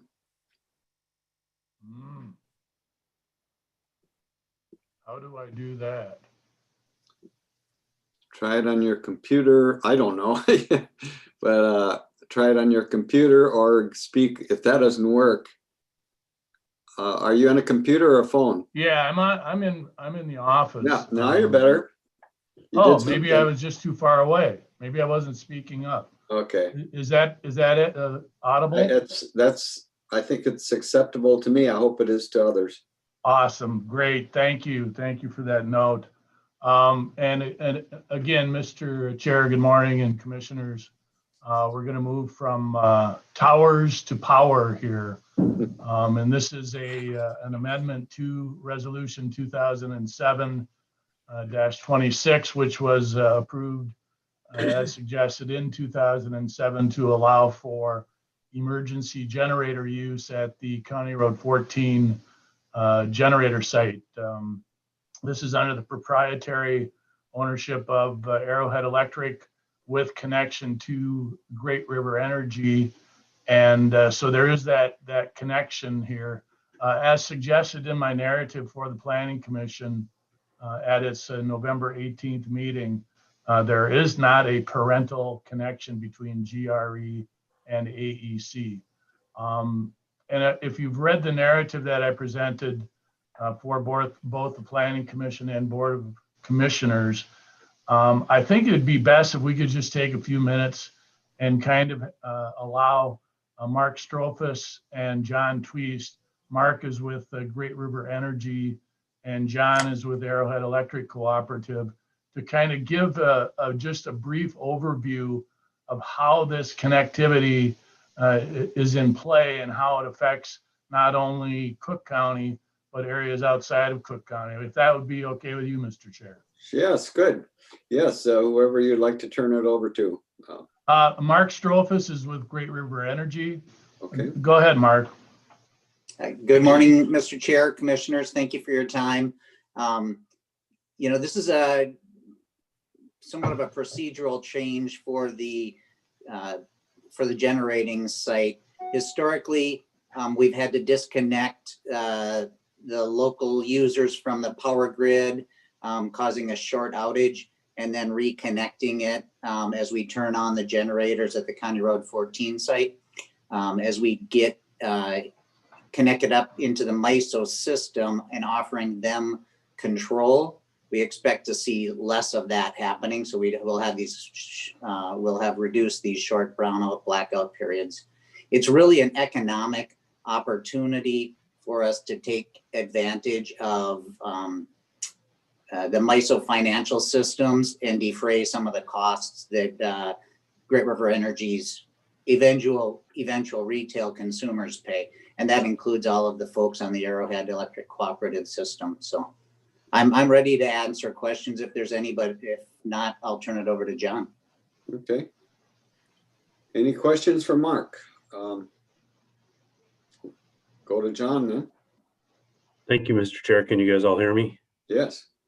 Okay. So in addition to, what Mr. Strophus has talked about, GRE has a large plan, and to give a little background on that, they're in what's called Project Phoenix, which is getting rid of their Coal Creek Station generating plant out in North Dakota. And as a result of that, they're looking around to all of the different assets they own and wanting to replace that generating capacity with existing infrastructure. And the Colville generation plant is an asset that they own and would be able to use that, provided we can change the conditional use permit.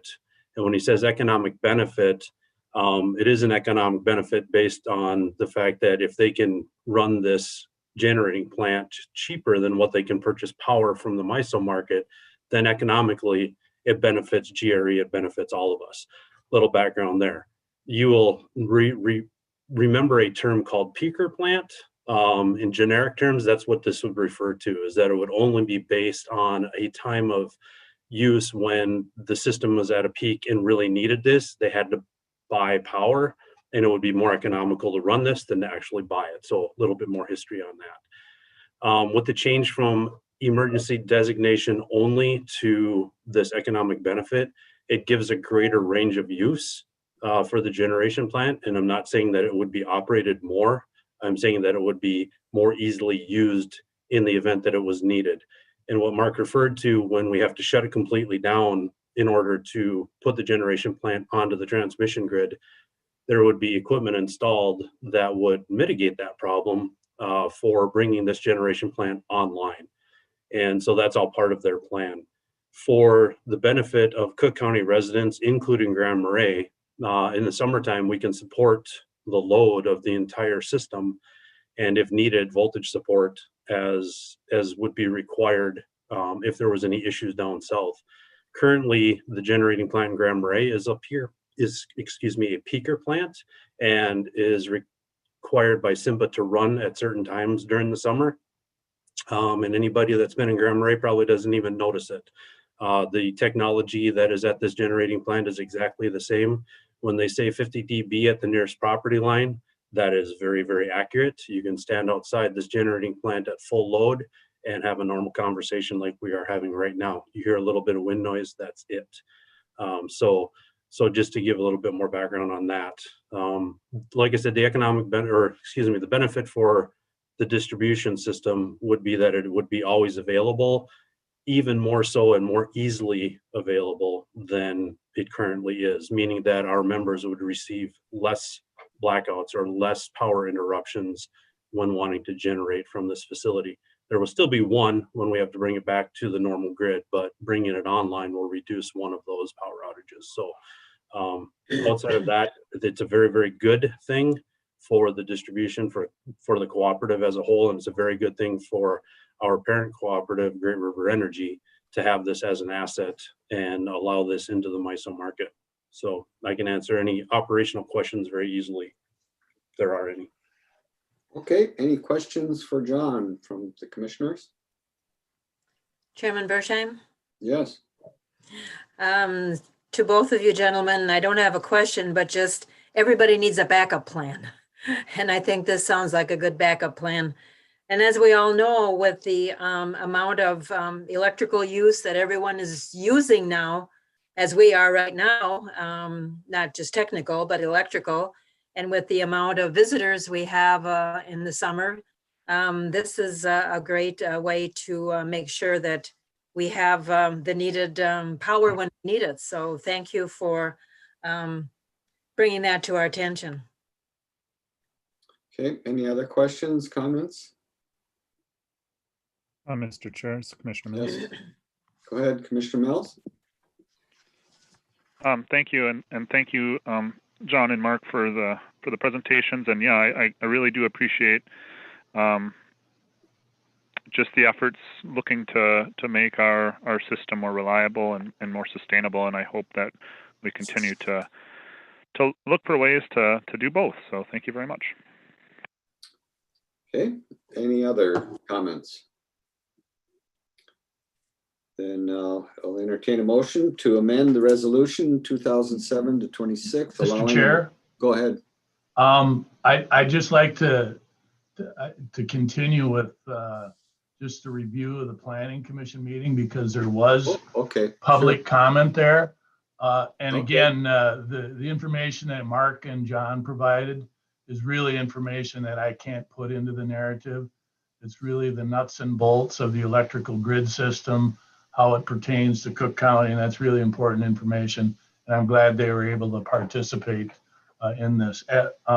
Continuing at the November 18th meeting, Susan and Jeff Getchus, who are our nearest neighbors, approximately 2,000 feet from the generator site, came to the meeting, participated in the meeting with a concern that this was going to change from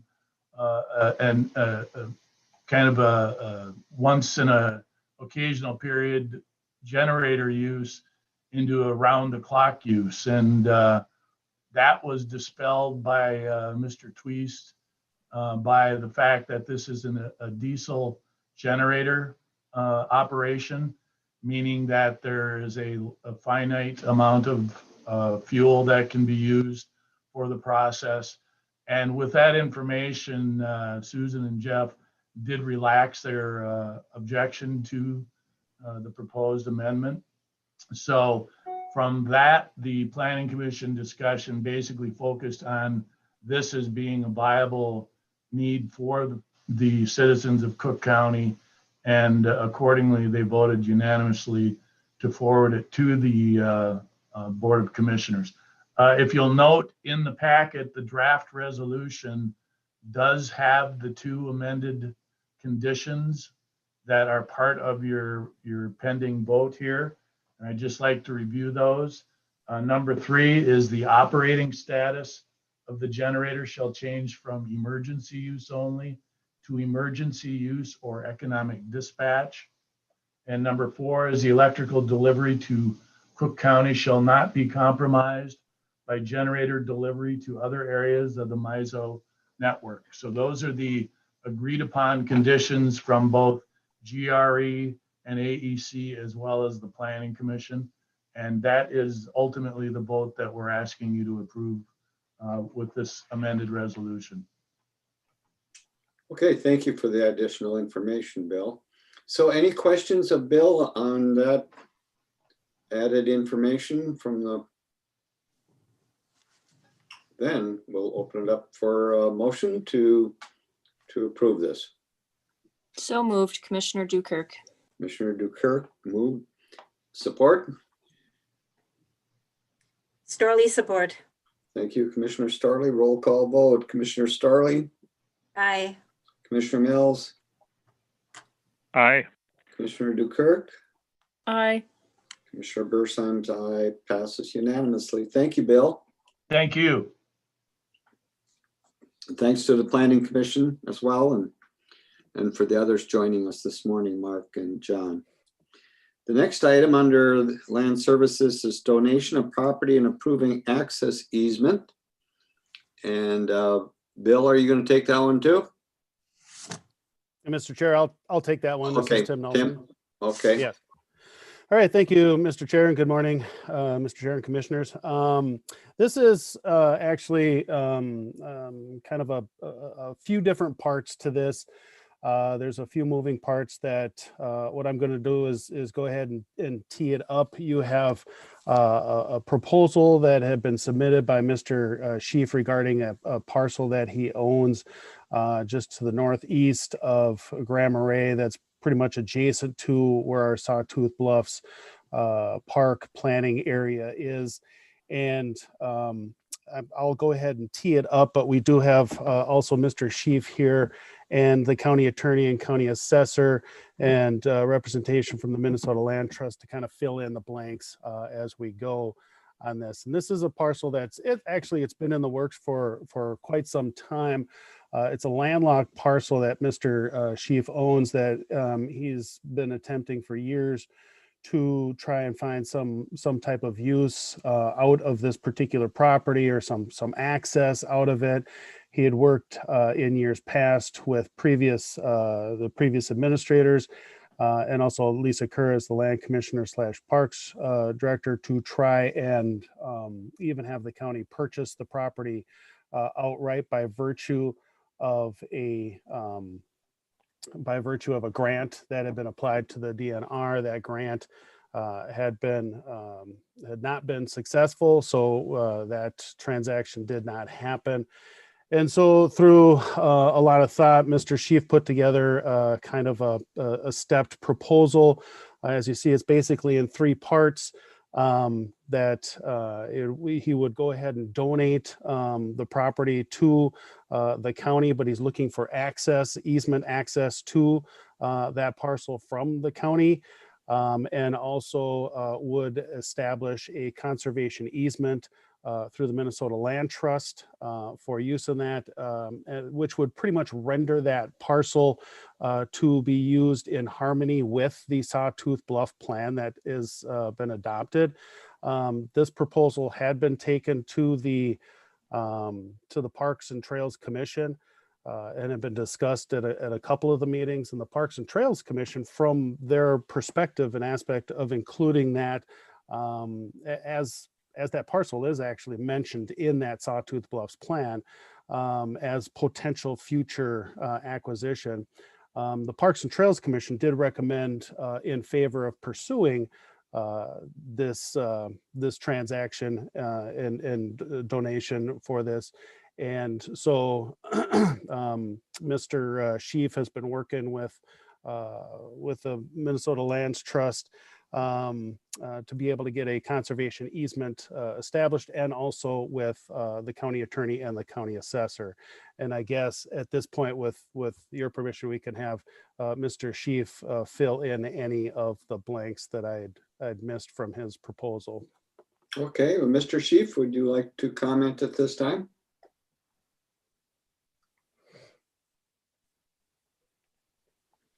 I guess You are muted, Mr. Sheaf.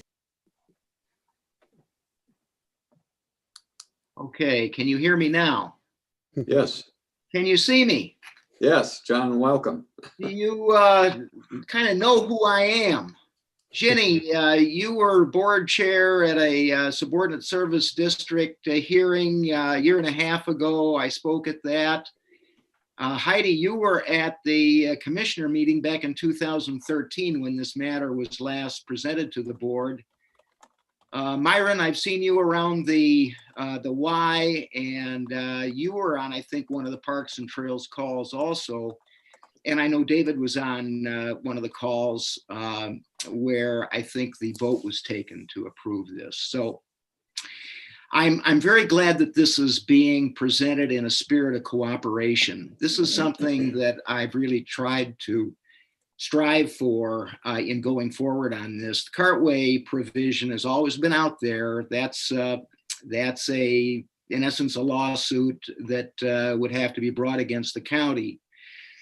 And how did this come about? So what I mean is the cooperation on this. So really it required a change in my thinking to look at other opportunities, other uses or paths, you might say.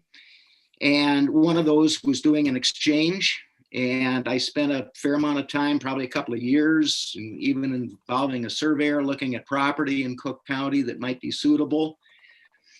It turned out that really there was not much appetite on the part of the county to look at exchanges, maybe because of the big boundary waters effort that was going on.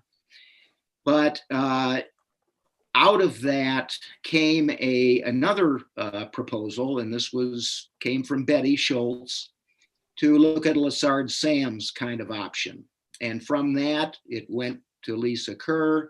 Lisa was the one who filed the proposal through Conservation Legacy Partners that Tim mentioned earlier. And that, of course, did not make it. It didn't pass the bar, but it planted the idea. And I had known John Vegan in the past, and I know John's experience with conservation easements. And I went to John and said, what do you think of this? And John said, you know, the Minnesota Land Trust, this is the kind of property that they look for. And so, and he gave me Bill Penning's name right off the bat, and I called Bill, and he and I sent him material, and they seemed interested, and he and I went up, looked at the site, and from there, the four of us had a phone call with Molly and Lisa at that time. And we made the proposal that you have in front of you. Essentially, the access, the conservation easement, and the gift. So what are the benefits that are involved in this across the board? And first of all, let's take a look at the county. So in 2013, when this was before the board, it was denied on for environmental reasons. And the community made a number of written and oral requests that that bluff area remain open. And obviously this accommodates that. Also, in these intervening years, over the last, call it 3 or 4 years or so, the development of the Sawtooth Bluff master plan, the park efforts, worked its way along. And here this property is right adjacent to it. It's right on the southwest border of that roughly 640 acres or so of county and tax forfeited land. So that is a major step in this, from the standpoint of here, this isolated, private parcel out in the middle of government and, well, federal and Cook County land being put to the use that was the community's wish, not only to vacant, but also to the use itself, that is a park, which is something that the old Ski Hill group put out as one of their favored uses of that area up there. The final piece that really benefits the county is the consolidation of the ownership up there. This is the only private piece that essentially extends from the Gunflint Trail to Fall River Road. Now, with the gift, there is complete county and federal ownership across the entire bluff line, which means that as somebody looks down from Highway 61 to that point of vision up there, it's all controlled by either county or the federal or the feds. Now, a very important element of this is the Minnesota Land Trust. Their purpose in being is to acquire environmentally sensitive lands for purposes of conservation. So, what does the Minnesota Land Trust get out of this? First of all, it's on the North Shore. That's probably the consensus favorite part of the state by Minnesotans as a whole. It's an environmentally sensitive area. And maybe you could call the entire Arrowhead area an environmentally sensitive area. But this particular component is especially environmentally sensitive. It's right on the bluff line itself. It sits in between the fen and the ridge line. And it's basically a migratory pattern for birding. And it's designated as being a highly biodiverse area. Maybe I can show you here, actually, so I have some stewardship materials. I don't know if you can see this or not, but this is a picture of a black-throated blue warbler. Supposedly that is a fairly rare species, and it utilizes that corridor anyway. It was brought to my attention. And it is so close to Grand Marais. I mean, this is an area that once the park is developed, people are going to be able to use.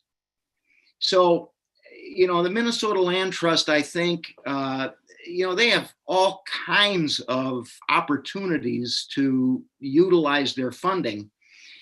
But I think this is one that, maybe it stands out a little bit.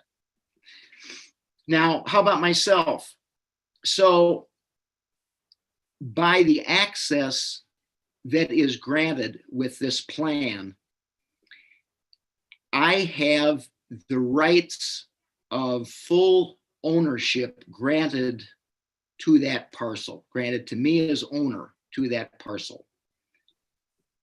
So the statute, the presence of this cartway statute certainly doesn't favor me in any way. It's just there. It's there for the public.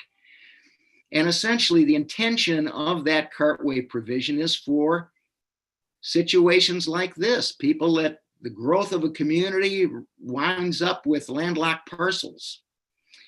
And so it affords a legal means of providing access to it. And there's no favoritism that's being afforded to me as an individual.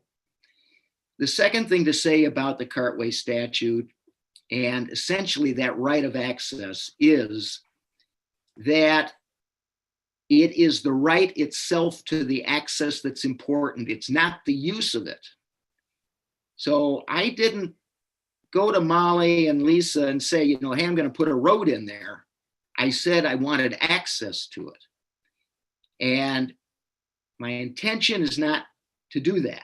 And obviously the gift just reinforces that. But what it does do is that it values that area in a manner that is consistent with the full rights of ownership. And that's where the Minnesota Land Trust comes in relative to me being able to, I can recoup some losses on this. And it's basically just recognizing the rights that any landowner has with the property. So that is essentially what I would have to say on it. I think John Vegan may be on the phone or on the line or phone. And if he is, I would invite him, with your permission, Commissioner Chair, he might have a comment or two to make as well.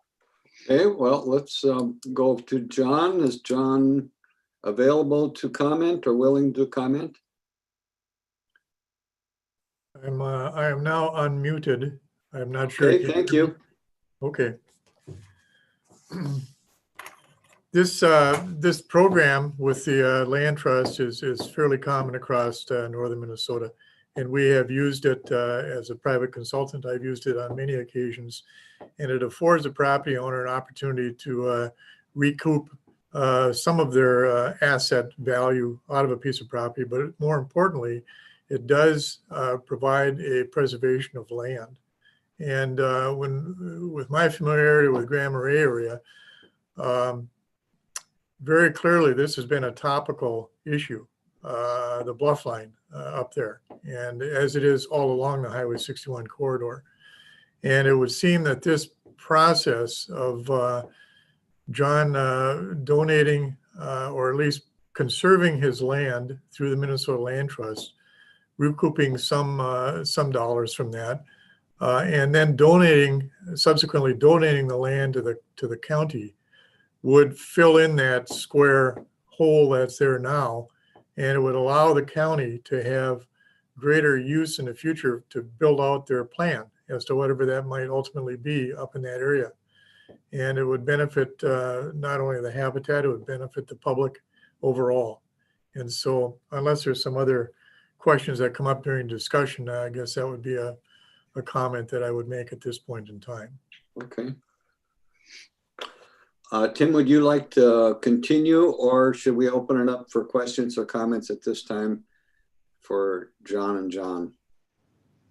Mr. Chair, you can open it up for comments. I don't know if the county attorney or the county assessor has anything to add with regards to the proposal. There are basically the 3 steps of the proposal, or 3 elements to it. One is for the granting of access easement.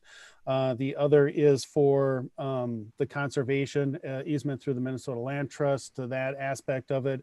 And then the third element is the gifting of the fee simple title or ownership to the county. So I don't know if the county attorney or assessor wants to address any of that, or we could just open it up. Okay, well, Attorney Hicken, would you like to comment? Yes, thank you, Mr. Chair. Just briefly, I have prepared an agreement that's been reviewed by Mr. Sheaf and edited that so that it makes sense to everyone. The recitals are quite verbose. They go into the second page. And the reason is that we really wanted to set out the history and the reasoning for this arrangement. So I'd encourage you to carefully review that agreement, and we would be seeking a motion to authorize execution of this agreement. I have plenty of notes here that I could address, but I think that it's really been put forth quite comprehensively by Mr. Nelson and Mr. Sheaf. I do want to note also that Mr. Bill Penning is in the meeting. He is a representative from the Minnesota Land Trust, so he's been here during this agenda item. And Mr. Chair, if he would like an opportunity to speak, or if any commissioners have questions for him, I would ask that he be recognized for that purpose. Minnesota Land Trust is, of course, the entity that helps to establish the conservation easement and would be reimbursing Mr. Sheaf for that. Sure. Well, I'll turn it over to Bill Pennington for any comments that you would like to share. Morning, Mr. Chair, members. My name is Bill Penning. I'm a project manager with the Minnesota Land Trust. And actually, I think that John Sheaf and Tim have done a nice job of explaining sort of what our interest is in this here. We do have a Lake Superior program, and so this fits into that category there. We're interested in the bluff area there because a potential future disturbance there could create, all sorts of erosion problems. There is a creek that runs through the property that eventually enters into the lake. It is a nice piece of property, and it's a sensitive piece of property. And we also, as part of our mission, are interested in natural resource-based outdoor recreation. And we haven't talked about that yet, but one of the things that we would allow under the conservation easement would be hiking trails and maybe even a spur to the Superior Hiking Trail, if that works, and also some limited camping in there, sort of walk-in type camping. And I've already spoken with the Lake Superior Hiking Trail people, and they do have a shortage of campsites for through hikers just because the trails have become that much more popular over the years. So this is a good fit for our program, and we'd like to see this project move forward. With that, I would take any questions. Okay.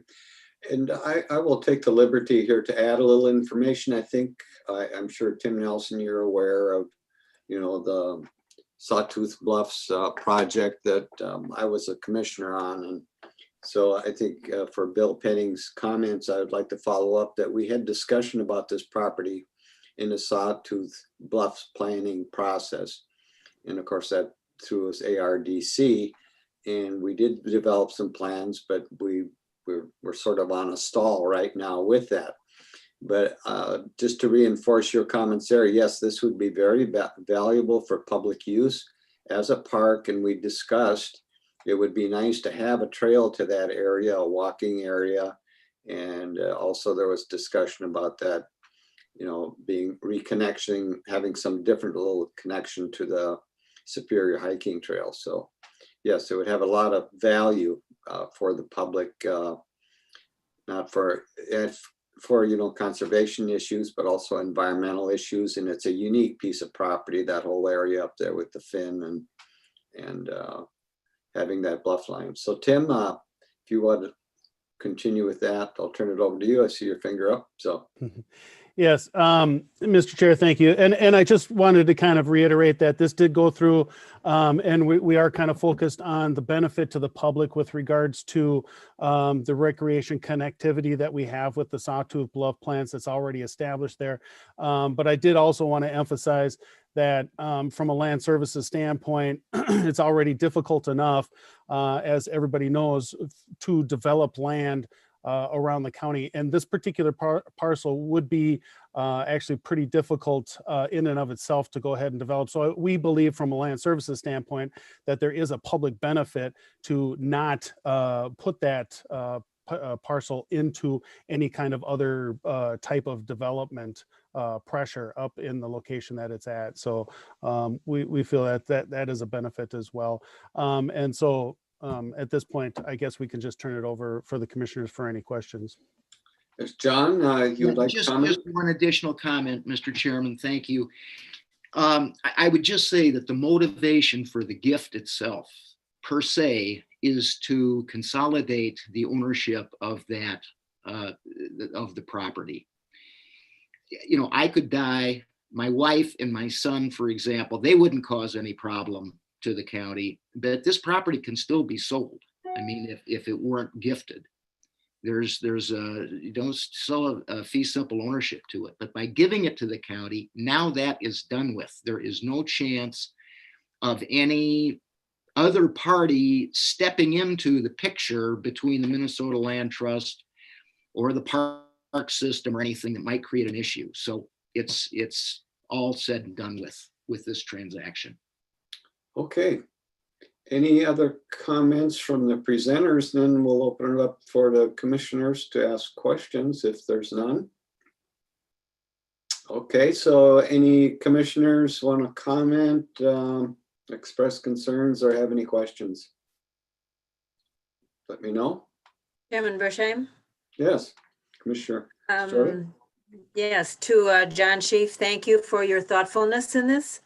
And I appreciate you thinking about the community and the benefits for the addition to the proposed Bluff site. So thank you again. Any other questions or comments from the commissioners? Yeah, Mr. Chair, it's Commissioner Mills. Commissioner Mills, go ahead. I've got a number of questions. I guess firstly, can someone please explain fee simple? And there was language in the proposal that said fee simple and had something as well with interest. If you could just explain that into layman's terms, please. Okay. Attorney Hicken? Yes, I can take a shot at that. Fee simple interest is a manner of owning property as opposed to a remainder interest, or the county sometimes holds property in tax forfeit status. It's fee simple is full ownership. And I bet that John Vegan knows a little more and can describe it also if you have further questions. Bob Thompson is also raising his hand. Yeah, so fee simple is basically the full, the bundle of rights, they call it. Basically, you have the right to use, the right to sell, the right to give away, or the right to do nothing. They call it the bundle of rights to real estate. So fee simple means that it's unencumbered. You have all the rights to do whatever you want with it. You could have like a leased fee, which means, you know, you're leasing the property from the owner, or you know, there's other arrangements where you lose some of those rights to ownership. So from what I understand with the Minnesota Land Trust conservation easement, he will lose some of those rights, but the remaining fee simple rights would be what he's transferring over to us. Mr. Chairman, am I? Yes, go ahead, Bill. Okay. John Vegan again. John. Follow up what Bob said. I like to use the analogy of the old pick up sticks game that we had when we were kids. You know, you have all those 100 sticks in a bundle, and that's your bundle of rights. Everything from the core of the earth to the middle of the sky is what a person has. Now with Mr. Sheaf's property, when John first came to me, and we look at a piece of property and we talk about what's the highest and best use of the land. Yes, there's difficulties with potentially developing that piece of land. However, the rights to develop it are there. He has a full bundle to do that. Now, as Mr. Sheaf indicated, should something catastrophic happen to him or his family, or that property would be sold to another person, those 100% rights would transfer to another person. Another person may not be as community minded as Mr. Sheaf is. And so when he came, it's kind of I look at it and I say, you have a choice. You can either litigate and get access to it and sell the land and somebody can go put him a castle up there, or you can do something that's right for the community. And we started talking about the conservation easements and how do you transfer that through? And that's the path that Mr. Sheaf took. And I think from a land use perspective on this piece of land, it's the right path to take. But that's what the full bundle of rights are. You own it. You can do what you want to do with it within the concept of law. Okay. Commissioner Mills, I'll go back to you. Thank you, Mr. Chair, and thank you, John and Attorney Hicken and Assessor Thompson for chipping in all that. That clears it right up for me. Another question I had, and I think Tim, you addressed this at least in part, and I think fairly well, adequately. I'm just curious about the risks or the disadvantages. I'm having a hard time seeing that, but I think something you brought up, Tim, was, you know, a person could say, well, this is leaving the tax rolls. This is no longer going to be developable, and so there's an opportunity cost there. But by and large, I would say our community really values the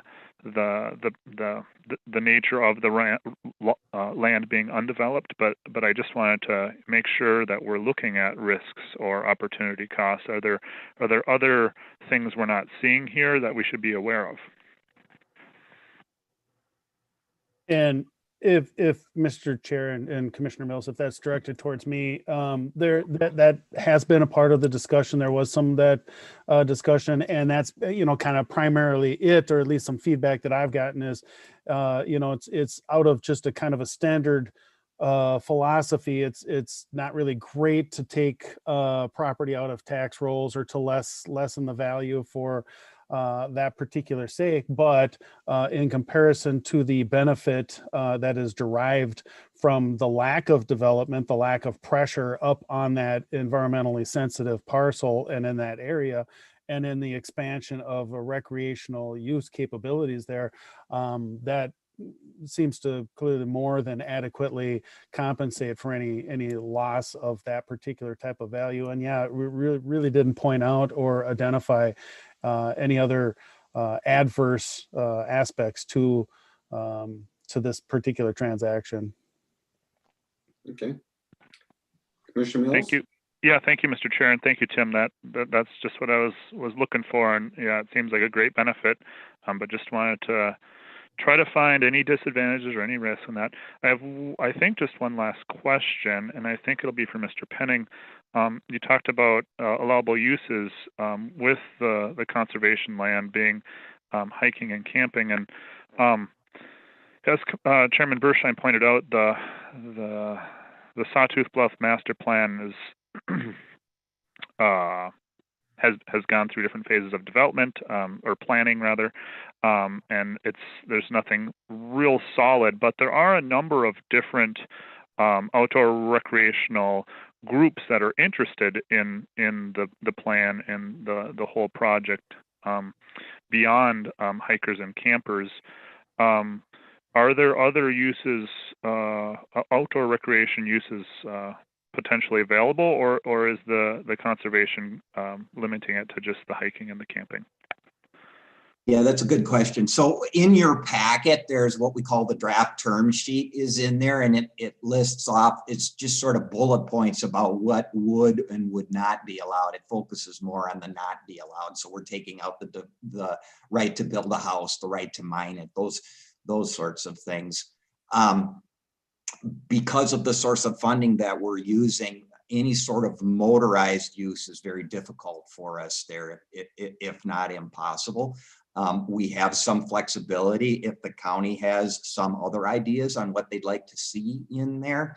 And I've tried to keep county staff in the loop on this. And as we move forward, we will be doing the conservation easement with Mr. Sheaf. And so he's sort of the primary one, but we get into these sort of buy-sell situations all the time where the land ultimately very quickly goes to a third party, and we're used to dealing with this. So my intent and our procedure would be to keep county staff in the loop on this as we move forward to make sure that needs that the county has can be met if it's something that would be sort of allowable under our source of funding, which is primarily about protecting the natural resources that are there. But we also recognize, particularly with this piece being adjacent to the Sawtooth Bluffs area, that there's a need for some recreation there. And so we're working on accommodating that as well. It's a little bit of a hedge answer,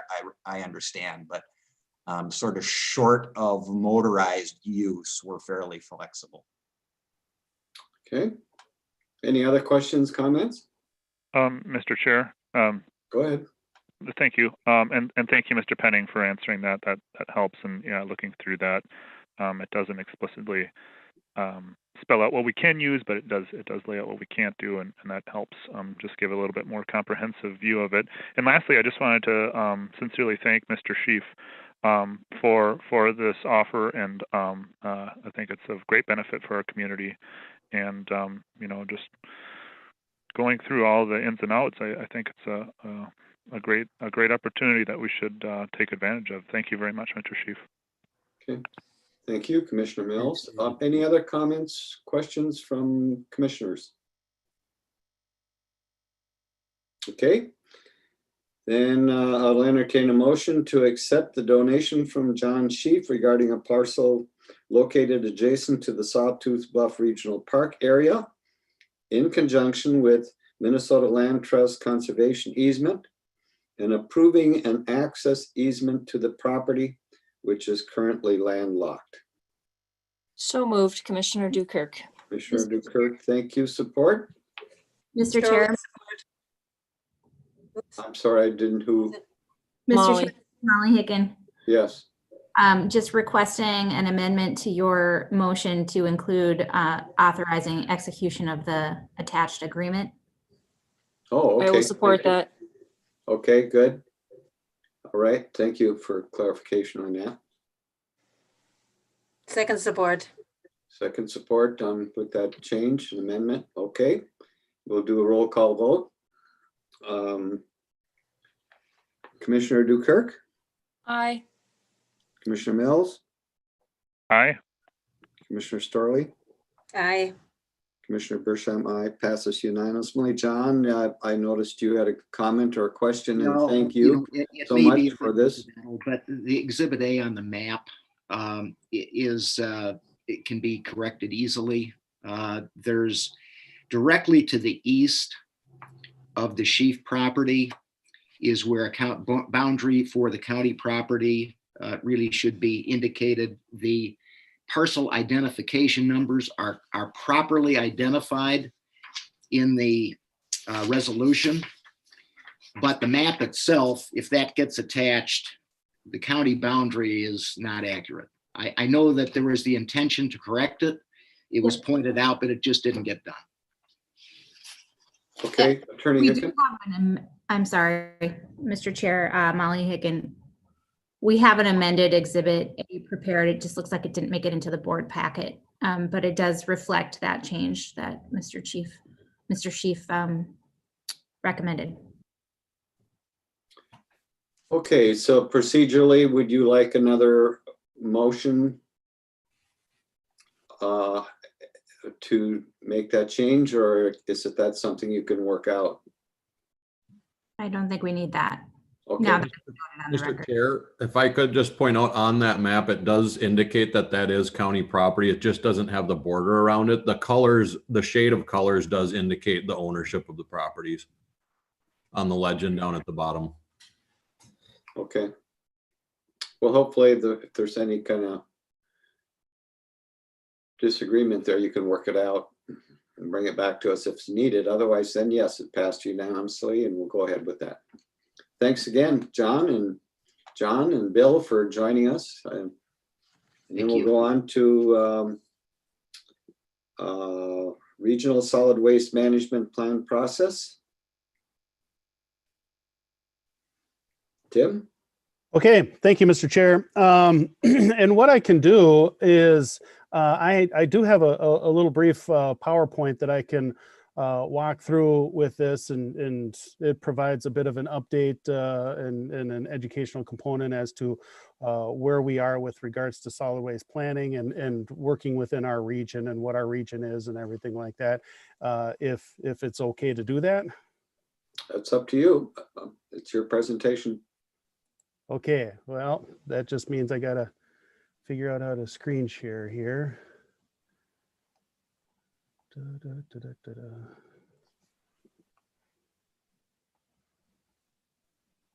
Okay, for some reason, I am not seeing. So, Tim, it's down center on the bottom of your screen. You'll see something that says share screen. Yeah, no, I've got that. I'm looking at my screen. It's not one of the screens that's up for being able to be shared, but it's open. Let me see if that works. And there we go. Okay. So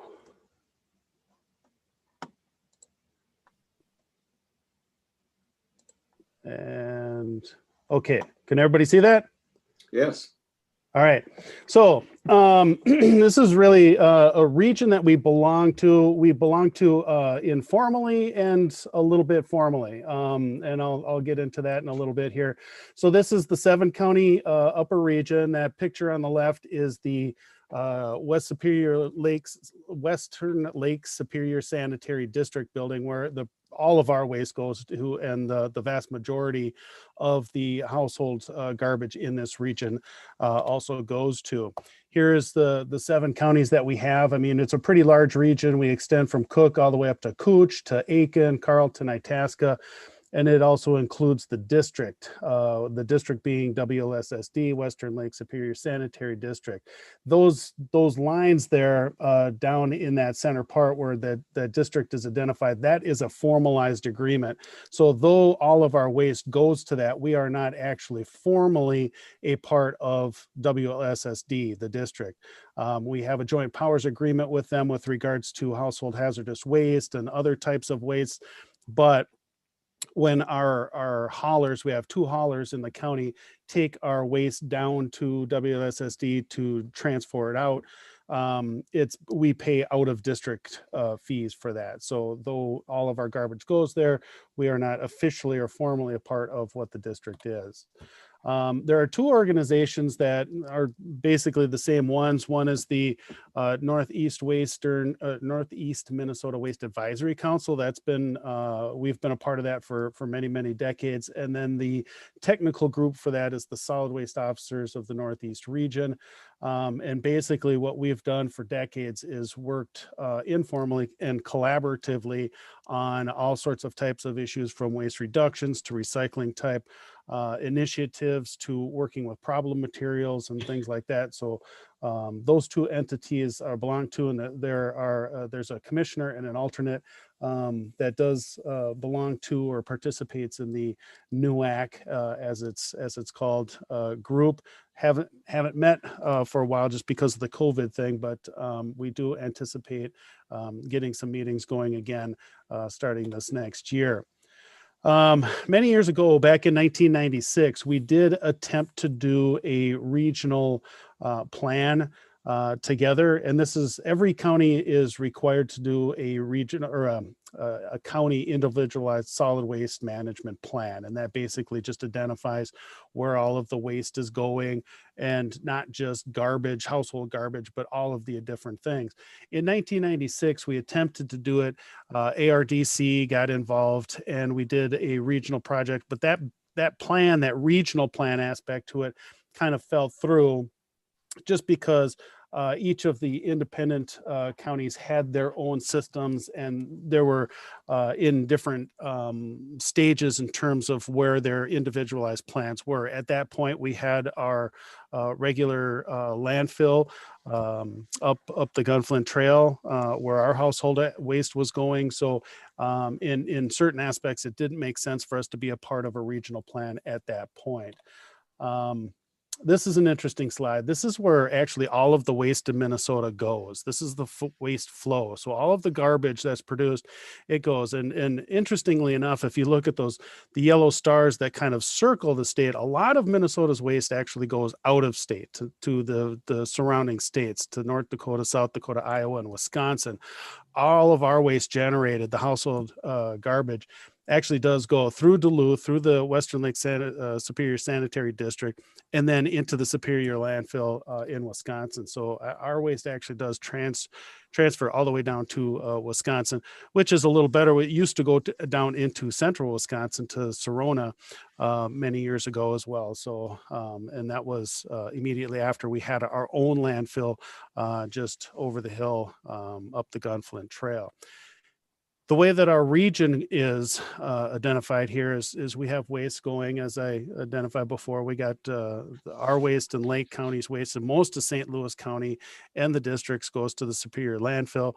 And then there's a few of the other western counties of our region that are taking their waste to other landfills and places, processing plants in Minnesota as well.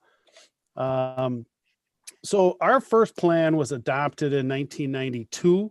At that point, there was a 5-year turnaround or update requirement for counties to have it. Our next updated plan was at 2001. Basically, right around that time, the state of Minnesota went from a 5-year update plan to a 10-year updating cycle. And so subsequent to the 2001, our next plan after that, we started the update process in 2011.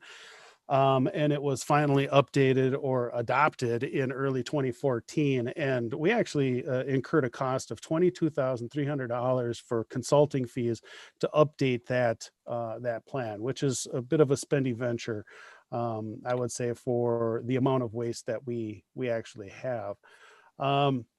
Subsequent to that point, the state of Minnesota has kind of consolidated their plan reviews, and they wanted to reconfigure that whole planning process to be consolidate the updating dates by region. So they wanted all of the Northeast region plan updates to be done at a certain year interval and such. And so we're kind of falling into that. So the MPCA of the state restructured the way that they review the solid waste management plans. And then they are actually trying to push for or strongly encourage a regional plan aspect to it. In early spring, we did meet as a technical group, and we did feel that because of the way that the flow of all of our waste is actually going, it does make sense to go ahead and start a regional look at it again, a regional solid waste management plan. And we did so in the thought that we would have a comprehensive plan, open up all the channels where we could collaborate with all of the other counties, the 7 counties, with regards to any of those types of waste that we could collaborate on, but still have our own individual systems. And so we're looking at doing a regional plan that would be an overarching, all-encompassing kind of plan, but then have specific addendums for each particular county to address how they want to handle any of their particular waste. WLSSD agreed at that point that they would go ahead and facilitate it, since they're kind of the big player on the block, and act as any kind of fiscal agent in terms of the cost of something like this. You know, the elements that we look at with regards to solid waste planning, you're looking at the household garbage destination, source reduction strategies, all of the different types of waste, construction, demolition, recycling, composting. You're looking at alternative analysis. I mean, everything we have in terms of household garbage is going into a landfill, but we want to try to make that the last option available. So there's a lot of looking at somehow separating out compostable materials, taking out as much of the recyclable materials. There's even some look in terms of it's part of the mandated alternative analysis to look at even waste to energy type of facilities that are out there. We look at problem materials, appliances, concrete. One of the problems that we run into in Cook County for everything is the economies of scale. We have such a small population. We have such a vast rural area to have to deal with, that the costs and management of all of the different types of materials is very difficult for us, and the costs are high. And so the more that we can collaborate on a regional level, the better that those opportunities are for us, and the more that we can bring those particular costs down. We collaborate regionally already with the household hazardous waste collections and such. And then there's also electronic wastes, bulbs, batteries, any of the other kinds of waste that you can contemplate. So we did actually, as a group, the solid waste officers of the Northeast region, we got together and developed an RFP and put it out as kind of a preliminary thing. We wanted to get all of our ducks in a row before we took it back to our counties to say, okay, here's what we're looking at and here's what we'd like to do. We put an RFP out and we got 5 proposals back. We did some interviews for that and kind of picked Burns & McDonnell as an entity that we'd like to go ahead and work with. And they developed a work plan and a cost breakout. I've included this in the packet that you guys received on there. We looked at apportioning out the costs by virtue of county. And if you recall in our previous slide, I said our cost for the 2014 plan update was $22,300. We're looking at a cost because of our small population area of only about $3,600, close to $3,700. So it's a massive saving, about almost $19,000 saving off of the cost that we would have normally incurred in updating our plan. This is a multi-year kind of process. We're looking at 2.5 basic years getting done in 2023. But if you look at the combination of our costs, the benefits that we receive in terms of the collaboration efforts that we can get, and the fact of WSSD handling the facilitation of that, and the acting as fiscal agent, I feel that this is a really, really good move for us at a pretty good cost savings. And they do and are seem to be very sensitive to the needs of the smaller type counties such as us in Lake County that have smaller populations in terms of taking our needs into consideration as well. So that's basically that. And I'll just open it up for any questions. What I'm looking for today is basically an authorization from you to sign on to a joint powers agreement. Half of the counties have already done so. The other half of us are approaching our boards this month to take a look at that as an element to work as a region. Okay, thank you. That was very informative and thorough.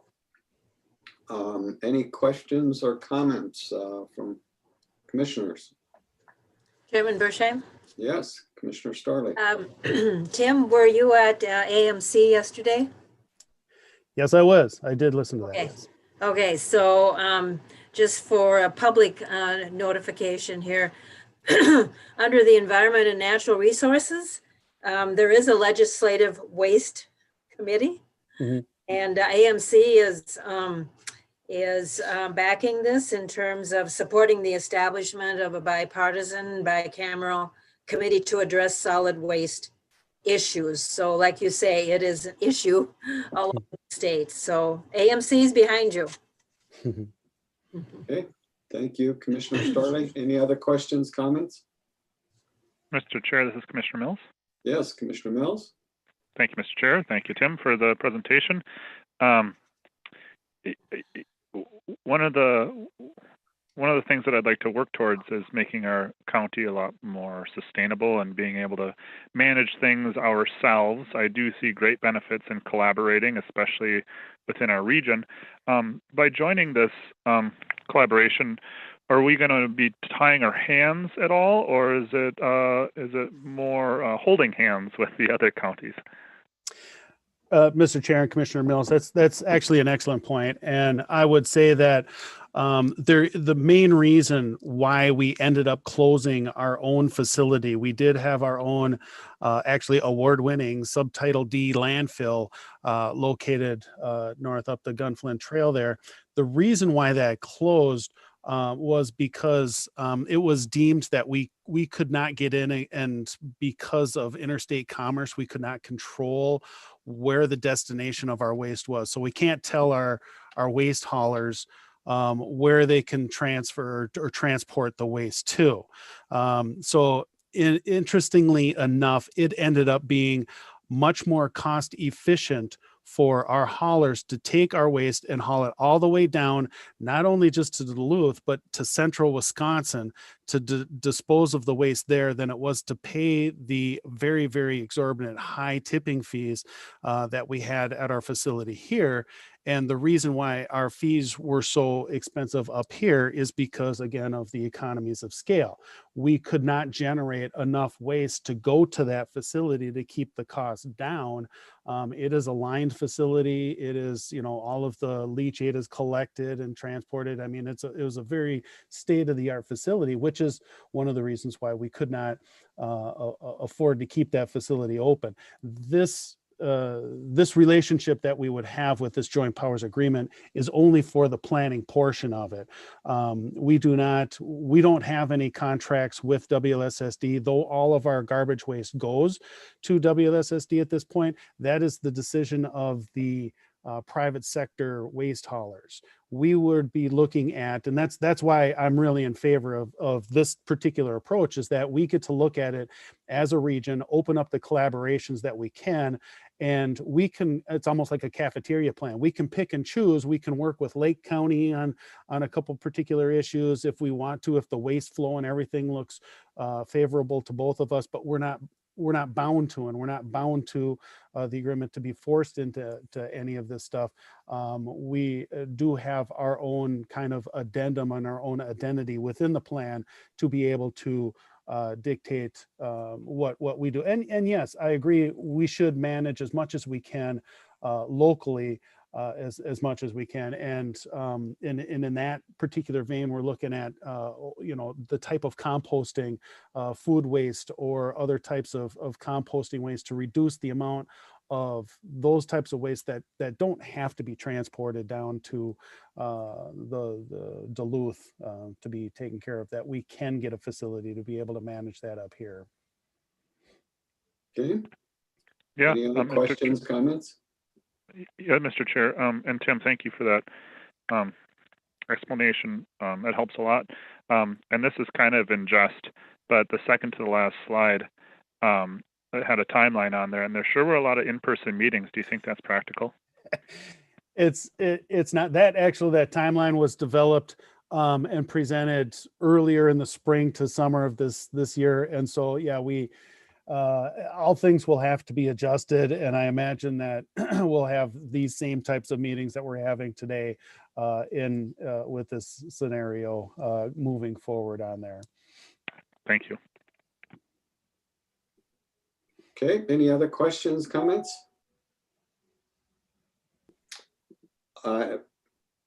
What I understand is we're going to make a motion to approve moving forward in this regional solid waste management planning process with mentioned counties, and to also approve entering into a joint powers agreement to facilitate the planning process, and also designating Tim Nelson, the current solid waste administrator, as the authorized representative under the provisions of the agreement proposed. Is there a motion to that effect? So moved. Thank you, Commissioner Dukirk. Support? Commissioner Mills will support. Okay, thank you. Roll call vote. Commissioner Dukirk? Aye. Commissioner Mills? Aye. Commissioner Storley? Aye. Commissioner Bershman passes unanimously. Okay, well, I think we're ready for another 7-minute break, or at least I am. And we'll reconvene in about 15 or something like that. 11:15, 11:16, if everyone could get back with us at that time.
Okay, I think we have everyone back. Commissioner Dukirk, you're with us. Thank you. Okay, we'll continue the meeting. We'll turn it over to our attorney for an agreement with North Shore Health for public communications services. Thank you, Mr. Chair. And Administrator Yorkie might also want to add anything to this discussion. But this relates to something that the board already addressed at the last board meeting, and in which you approved the posting of a position for hiring. And this is a position of public information coordinator, which would be providing public communication efforts for the county's benefit and for the benefit of Cook County North Shore Hospital. This agreement lays out the terms of that agreement between the hospital and the county, making clear that this employee would be the employee of Cook County. We need to decide which entity employs that person. We need to be clear about which entities' personnel policies apply and all of that. So we lay that out here. We also set the compensation rate, although Mr. Yorkie, I'm not sure if you have an exhibit at this point to add to outline the cost of the agreement. So I'll let you supplement my discussion here.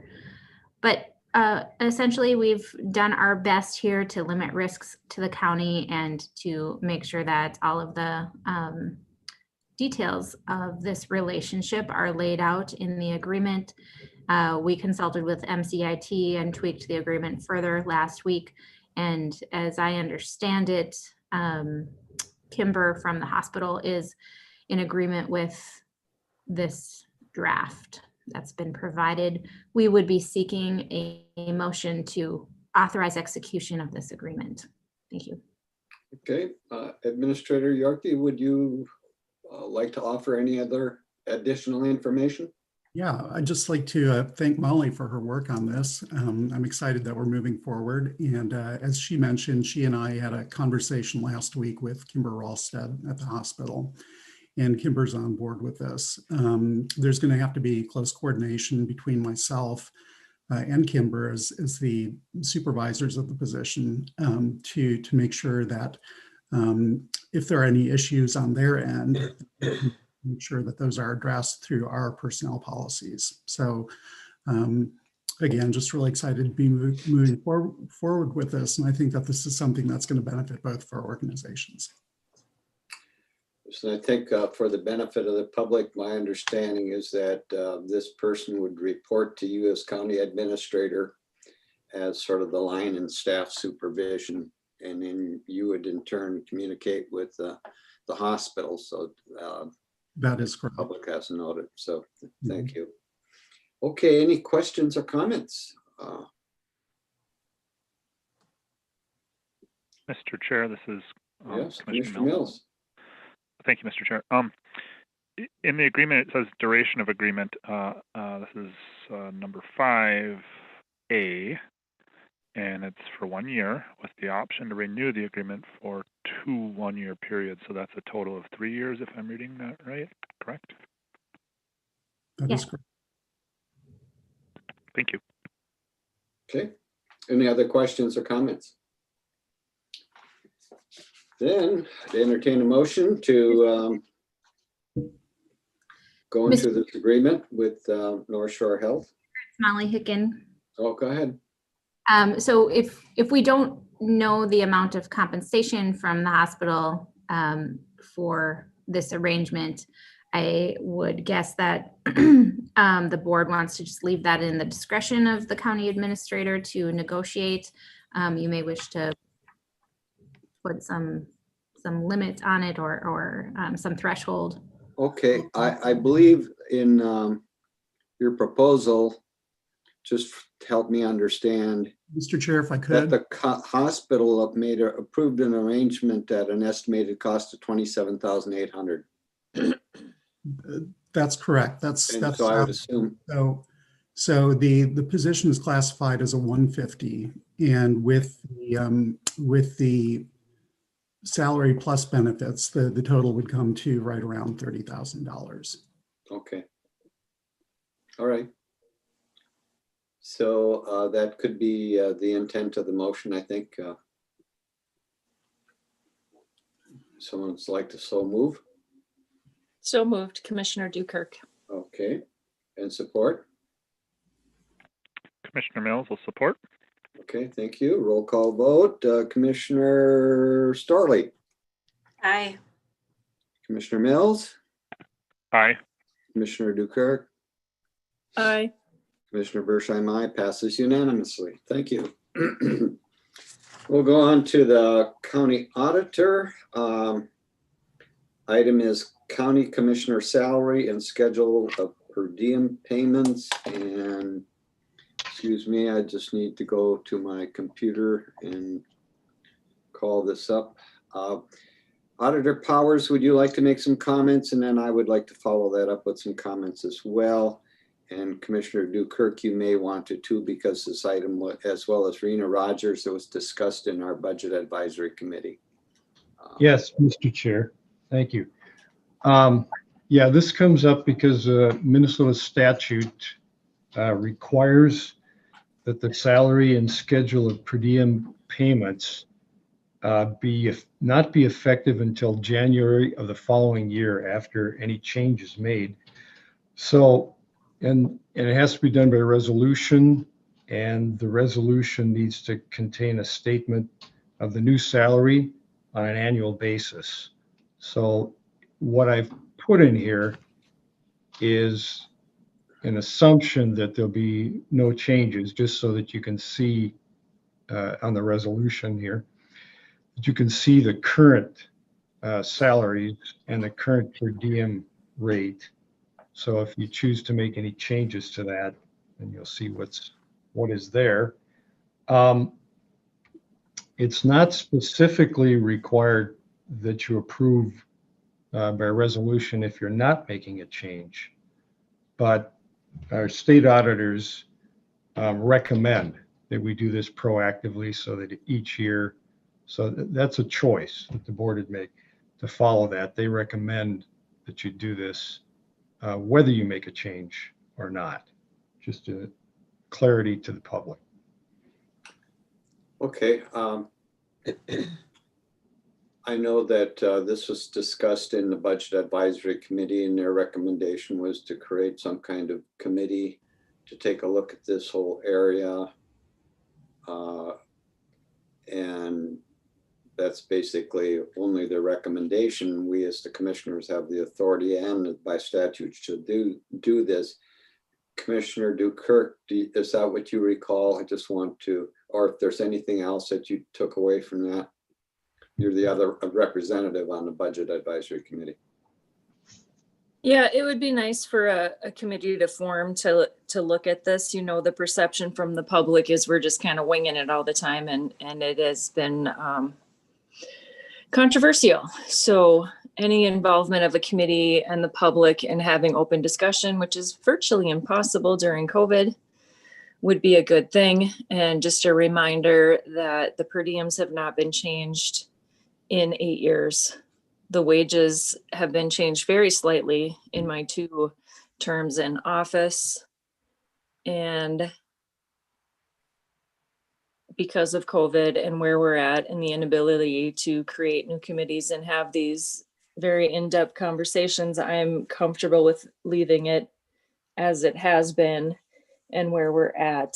And for some people to get together, you're right, Myron, it's their recommendation that we have some committee look at this. I mean, it's hard for the budget committee when they're looking at everything to pick one little spot and drill into it. So I will say that it's not going to be an easy task. Anyone that wants to get on this committee is going to have a passion for this and an ability to break it out. It's a tough nut to crack because you have people that are elected, you have 5 different people, you have people that come in at different experience levels and are sitting there at different times. And none of my fellow commissioners sitting here with me today is paid what their value is. Thank you.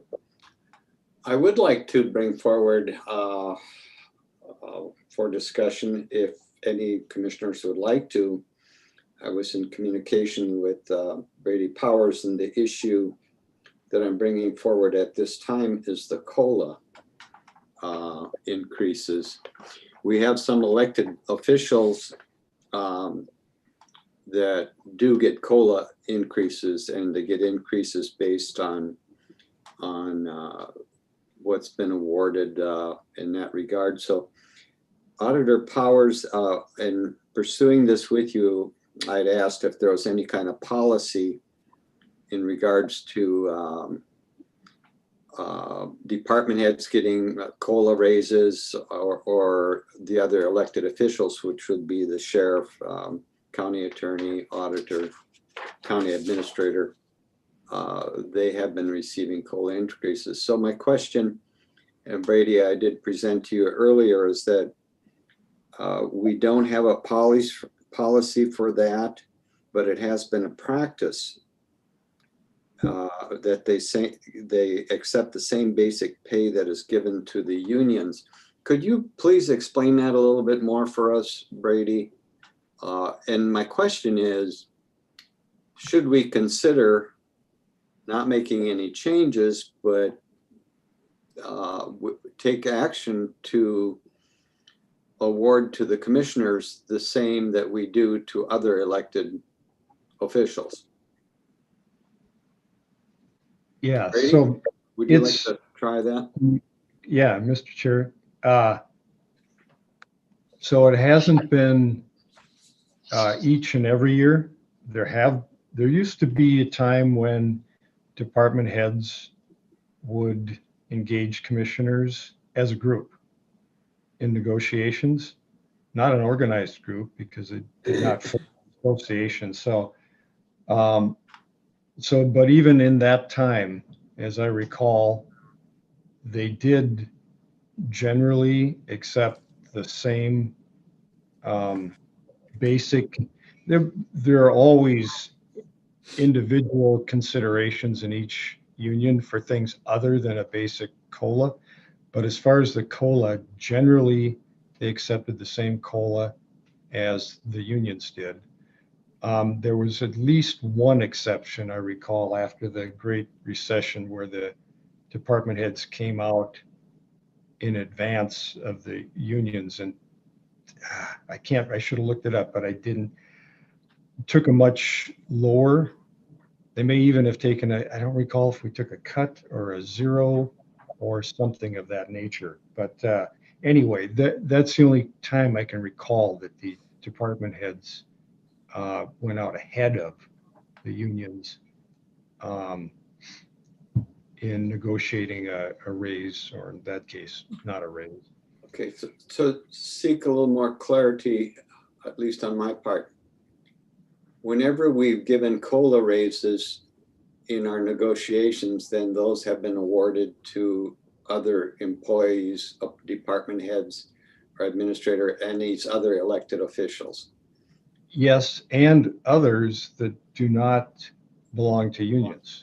There are other employees that are not elected officials and not department heads that also from time to time that are not part of unions. And so basically it encompassed everyone in those cost of living. Now that's always not universal, because sometimes the unions, especially in the past, some unions would negotiate $1 or cents per hour, and a different union would negotiate a cost of living percentage. So within union to union, it wasn't the same, but there would be an understanding as to what's the average value, what's the average even of $1 per hour. And so the department heads, the other employees not in unions, would accept whatever that average was. And the board would just simply make that motion to offer that. Commissioner Dukirk, you had your hand up. Go ahead. Yeah, Mr. Chairman, this has been brought up in discussions, and this has been thrown out as a possibility in past years by commissioners. And I think this needs to go to a committee. I think that it's not an easy thing just to decide. And I know that there's not public support in even the commissioners getting a COLA increase. And there may even be staff that do not support this. So I would really recommend that this board approves it as it is in our packet, makes the decision to form a committee going forward. That committee starts working together after all commissioners are elected and seated next year. And then make those decisions of what the best practice is, because almost every county does it differently. Sure. Okay, thank you. I'll just open it up to any other commissioner comments. Since we had a discussion on it, and thank you, Commissioner Dukirk. Any other comments from commissioners on this? Yes, Chairman Bersheim. Go ahead, Commissioner Story. Yes, I agree. Let's just accept this as it is for today, and then work on some type of a committee being put together in 2021. And it's going to be a arduous task, but I think it needs to be at least addressed, beginning to be looked at, and might take a whole year, who knows, after we're a full board. So that's my opinion. Okay, thank you. Commissioner Mills, I guess you have the opportunity to comment or not. Thank you, Mr. Chair. Greatly appreciate the discussion, and I'm pretty agreeable with where the board wants to go here. One perspective I'd like to point out, and I guess this is for future discussions, is that when, and I guess for the public discussion as well, but when an organization does not adequately keep up with cost of living for employees, there gets to be a tipping point or a breaking point or whatever you'd like to call it, a threshold, and a larger adjustment needs to be made, and that larger adjustment is typically a lot more painful than small adjustments as time goes on. And just based on a little bit of the history with commissioner salary and per diems, as Commissioner Dukirk pointed out, I think that when this does happen, it's going to be a little bit more painful, and it's going to look bad. And so I think it would be really wise to have a policy in place involving COLAs, but this year, and maybe commissioners say this every year, but this year seemed particularly difficult, not knowing what the future is going to hold, and it was looking pretty grim from the state. Now it's looking better, but still, I think it's probably wise to hold off and form the committee to figure that out. It's just, I want to acknowledge that by us doing that, it's exacerbating the problem a little bit. Just one more year, but depending on when the salaries were last adjusted, you could argue that's a 10% greater harm if it's been 10 years or however long. So I don't feel strongly that we need to make a small adjustment for COLA now, but I would be I think that would also be wise, but to get that full comprehensive view, I think, especially with three new commissioners, I think there's a lot of value in going through that process with the new board. So, but great discussion, and don't know if anyone has more comments after that. Commissioner Dukirk.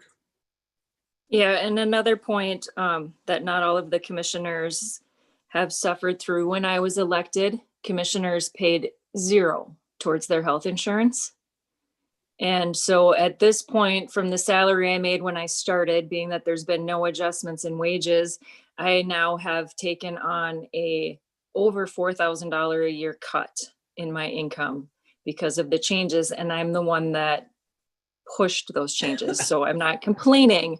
I'm just making a statement for the public to understand that not only have I not seen any increases, I also willingly cut my own pay for the benefit of all. So there will be an adjustment that will need to be made for commissioners. And it'll be good to have the new commissioners on the discussion because they have no past history. So they come in blind and they have no attachment or feelings to it. So it helps. You know, some of you came in and insurance was what insurance is, and that's part of what you're at. And I don't know, it'll be good to have perspective. I'm hoping Ginny will be on that crew since she has long-term perspective, and then we get some short-term perspective. Sure. Very good, thank you. Yes, and just one other comment too, you know, currently commissioners are doing most of their committee work assignments by Zoom or telephone, and it's really helped the job a lot. I've noticed it a lot. I was traveling so much that first couple of years. That's all I was doing because I had a lot of assignments, and I mean, I was working more than full time, but half the time was spent sitting in a car. Yeah, driving 6-7 hours for a 2-hour meeting. Yeah.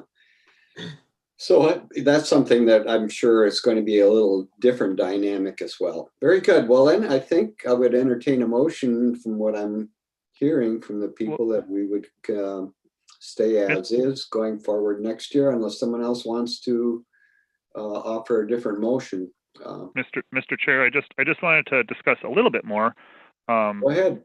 Maybe just for future discussions, but in terms of per diem, I think that was explored a little bit, maybe 3-4 years ago or something. Was it determined that $100 was the maximum, or what was there was some investigation there, or what was Commissioner Duker, can you help give a little perspective there? Yep, the counties differ on that, just like I said with the base wage. And so I think there might be one county where the per diem is as high as 150. So, but that county may not do mileage. And some counties do a different rate for in-county and out-of-county per diem rates. So that varies. And this is why you need a committee to look at all aspects of it. And what we had done a few years ago is a commissioner made a motion to get paid for 2 per diems a day, which is totally against what per diem means. And so that didn't work out. And that's what happens when we have these discussions like this, rather than having a committee extensively review it. So. Right, in some counties, your salary is it.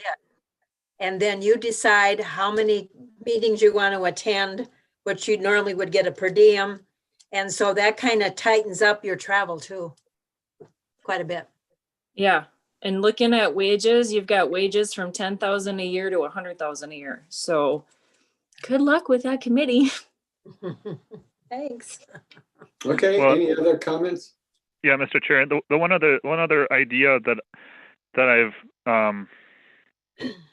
been trying to work with more generally, and I want to bounce it off Commissioner Dukirk and yourself and Commissioner Storley, is just the idea of what COLA is and how that's figured out. And my understanding, and from what I've learned, is that, I mean, COLA stands for cost of living adjustment, and how that's calculated is by the Consumer Price Index. Mm-hmm. And so, what I'm hoping for when we start looking at this a little deeper is not to just use COLA as a way to adjust wages or commissioner salaries, or I guess employees as well, but to actually tie it to costs and that consumer price index, and have that be just something that's pretty real, and versus something that that fluctuates based on perceived needs or what have you, just actual costs, and having a more formal structure with that incorporated into our pay. So. Yeah, and Dave, I agree with you that that seems to make the most sense. I mean, you know, our last Truth in Taxation, Brady said that it costs us an increase of roughly 3.5% every year. And a lot of that is the cost of everything goes up a little bit each year. So I agree with you, but those are changes that I don't like us making on the fly, and doesn't always turn out well. So as long as there's a good, thoughtful process, and you all have a wonderful new administrator in place, and we are going to have a PIO officer. And so I see nothing but wonderful things for you all in the future. Thank you. Well said.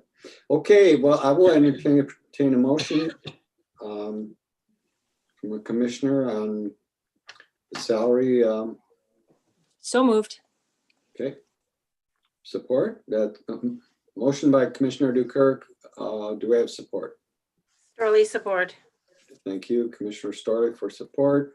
And Mr. Chair? Yes. And just to clarify, this is a motion to freeze the commissioner salaries and per diems, correct? Adopt the same one as we had this past year. Thank you. Okay. Freeze sounds so terrible, Dave. I like the way Myron said it. Maintain the status quo. Okay, we'll do a roll call vote. Commissioner Dukirk? Aye. Commissioner Mills? Aye. Commissioner Storley? Aye. Commissioner Bersheim? Aye. Passes unanimously. Okay, moving on to administrator updates. Administrator Yorkie, I'll turn it over to you at this time. Good morning again, Mr. Chair and Commissioners. I'm going to try to make this fairly brief. Just wanted to update you on a few things. We are going to be having a committee of the whole meeting next week. That's a week from today, December 15th. And a couple of things will be on that agenda. First of all, we're having our friends from the Minnesota Housing Partnership come to present information about housing redevelopment authorities. As you all know, housing is one of the most vexing issues that the county is dealing with right now. And in fact, I was just on the phone yesterday with a constituent who was talking about he was concerned about the increase in his property taxes. And we were talking about the real estate market here in the county and the effect that it's having on values. And it's really causing a lot of issues in terms of our ability to grow economically and to create a community where folks from all walks of life can live affordably. And so the presentation next week will be about housing redevelopment authorities and how they can be used to address the kinds of issues that we're facing here in Cook County. It's basically an entity that can be created under the auspices of a city or a county. And one possible arrangement would be including it under the Economic Development Authority. So Mary Somnus is involved in this discussion, and you're going to be hearing more about that next week. I'm excited about this because I think it has the potential to bring some new energy and new possibilities to our discussions about how to deal with the housing issue. The other thing that I wanted to mention is that I'm going to be presenting some information about a strategic planning process for next year. I'll be proposing a timeline and a process for getting a strategic plan completed. And the details I'm working out right now. I have been in contact with AMC because they do have resources for counties. And I know that Cook County has worked with them before on strategic planning activities. So that's something that will be on the agenda next week as well. The other thing that I wanted to mention, Pamela Dixon, our Human Resources Director, got some great news just last night. And let me pull up the email. So she was notified by the AMC Futures program, which is a leadership program run by the Association for Minnesota Counties, that she has been accepted into that program. She applied last year, and in fact mentioned in her email to me this morning that she had forgotten all about the application, but she's been accepted into it. And so she'll be starting that training here in February, and it will go for several months through summer and into fall. And so that's a really great opportunity for her. And just in terms of our overall approach to providing opportunities for staff at all levels to undertake training, to grow professionally, I just think that's a really important thing. And I'm really excited for Pamela that she's going to have this opportunity.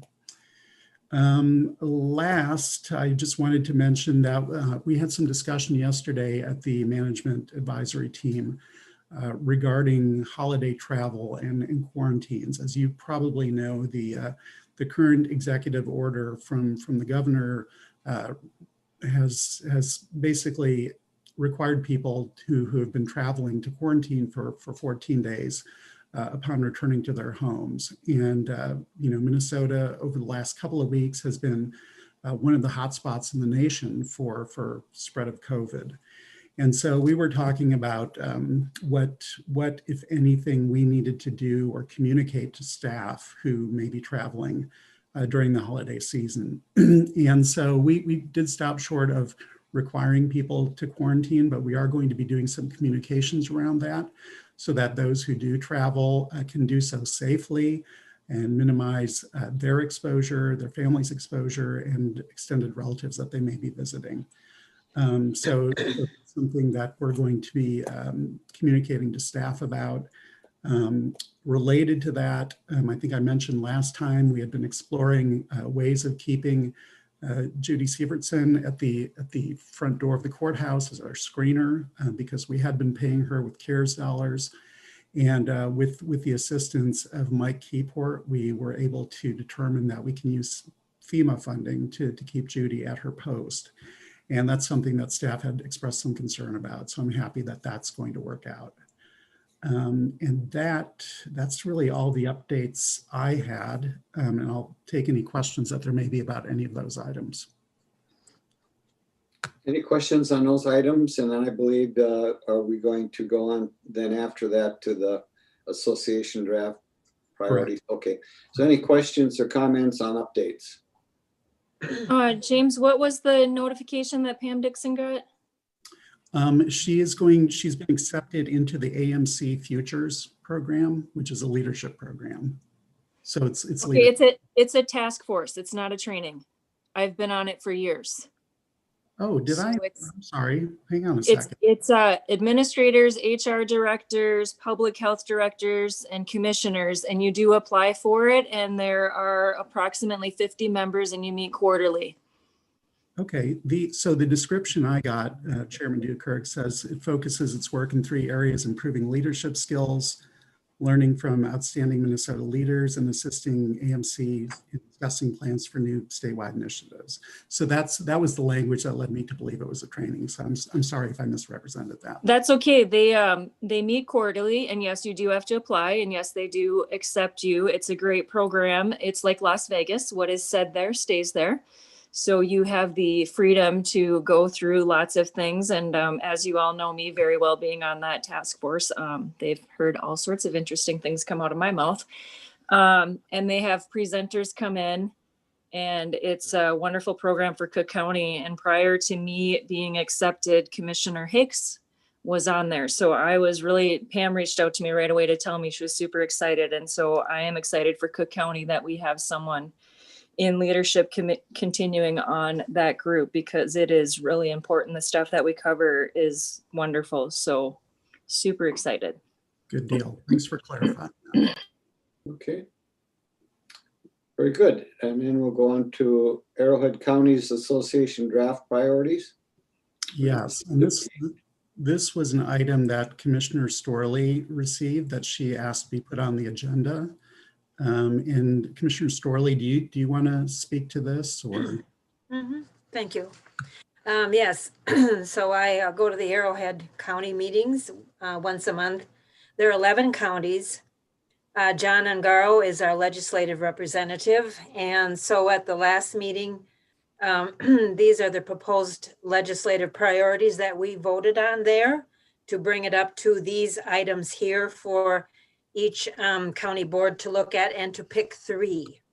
So you've had this in your packet, and I think that it would be due diligence to do it now, even though I don't need it till January, but as long as we have it right now, and with the present board, I will let Chairman Bersheim go ahead and ask how we all feel about each one of these, or if we all have 3 in mind, we can go from there. Okay, so you would prefer that our board right now, the 4 of us do this rather than it continue into the new board in January. Is that correct? Right. Okay. Yes. All right. Well, let's just open it up and see if someone wants to pick their priority. And I'm open to other procedures, but I think this is a way to handle it, maybe to expedite it a little bit, but we don't want to make lightly of it either. But if there's something that stands out as a real priority and a commissioner would like to speak to that as you know, one of the 3 that should be there, and then we'll just see if anyone disagrees with that. Maybe take a quick look at this and say, what is your number 1 priority of all of these? And I'd ask that you do that. Just take a minute and look. Jenny, Mm-hmm. how does this differ from what AMC does for us? Because many of these priorities AMC is already moving forward on. This differs in that it comes from the counties, the different regions. So we're region 1, and then there's region 6 down there, and there's region 3 over here. So this comes from our county associations. It is, but you know, like protect CPA and promote sustainable PILT, that's already moving forward with the Association of Minnesota Counties. It's just one more step to support it. Okay. So for instance, promote the sustainable approach for payment in lieu of, you know, I think we all want to have that. Right. That would be one priority. Would we Yeah. agree on that? Yeah, I would agree. That would be my top one. And I know we're talking about that in N Club as well, or we have Right. been, and it's a priority there. And John Ongaro actually is, you know, there's already work being done with the University of Minnesota Right. Duluth to do a Yeah. study, Yeah. comprehensive research thing. So we can Right. agree on that one. All right. Is that number 2, Mr. Chair? Yes, it is. Yes. It's number 1, but it's our number 2. Yeah. Well, that's our top priority, if that, unless someone disagrees that there's another top priority. Okay, let's try to get a second one. Protect CPA and PILT. Okay, Yeah, agree with that. right. Okay, let's see if we can get a third. Going for a third. I like the bonding, but it's very vague. Right, yeah. That's the one that pertains to us the most because the blight properties is not us. County sheriff mistakenly billed, that was only a couple $1,000s. Moose Lake's not us. No. Anyone disagree with having our third one as bonding, funding, discuss, identify in January 2021? Don't disagree. Pardon? I agree. Okay. Well, then we have our top 3. We have 3. Okay, so what I can do is I will go ahead and email this to Barb Caskey, who's our secretary. Would that be all right? Sure. Okay.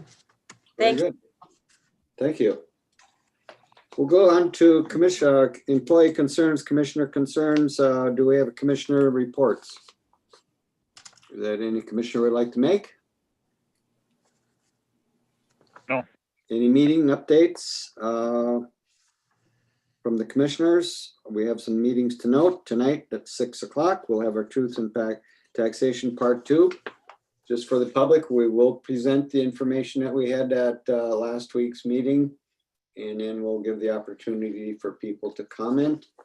And please, if you have questions about your assessed valuation, to contact our assessor's office. The discussion and for truth in taxation is about our budget, county budgeting history and practice in general, and not about individual assessed values. Any other comments on that, Commissioner? Yeah, Oh, you had a hand up. Yeah, Commissioner Bersheim, in the past, after the public comment portion closes, the commissioners then discussed the levy. Are we going to have that opportunity this evening? I thought that in the past, we brought that to an agenda item, and we certainly can do that if that's what you would request it. But my understanding last year when I did it is that we did not have that discussion.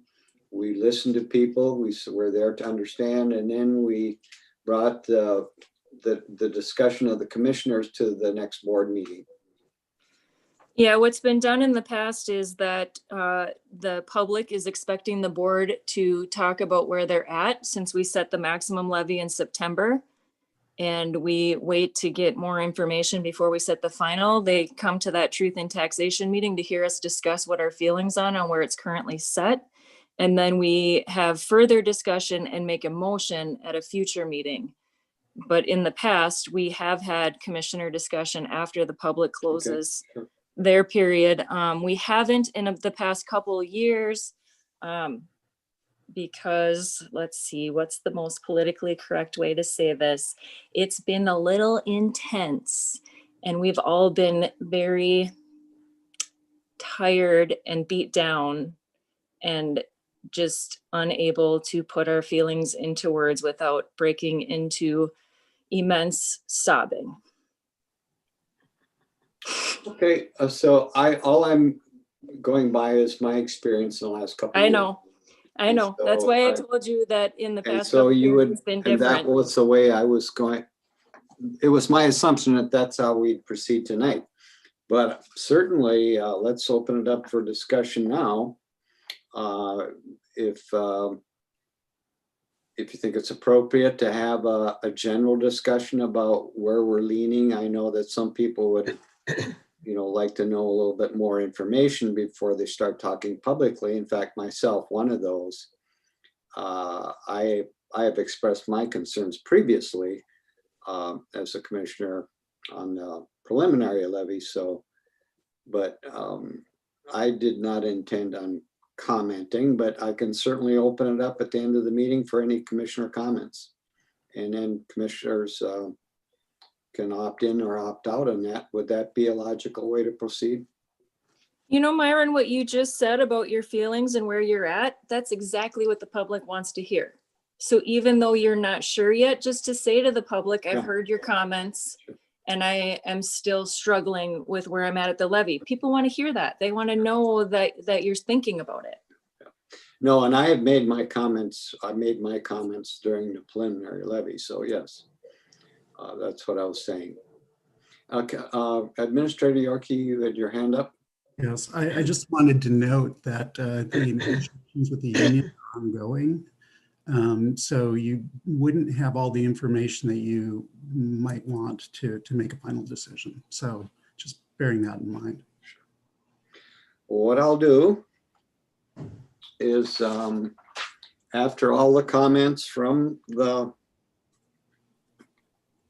public, I'll do a roll call by attendance, and then I'll open it up for any commissioner comments.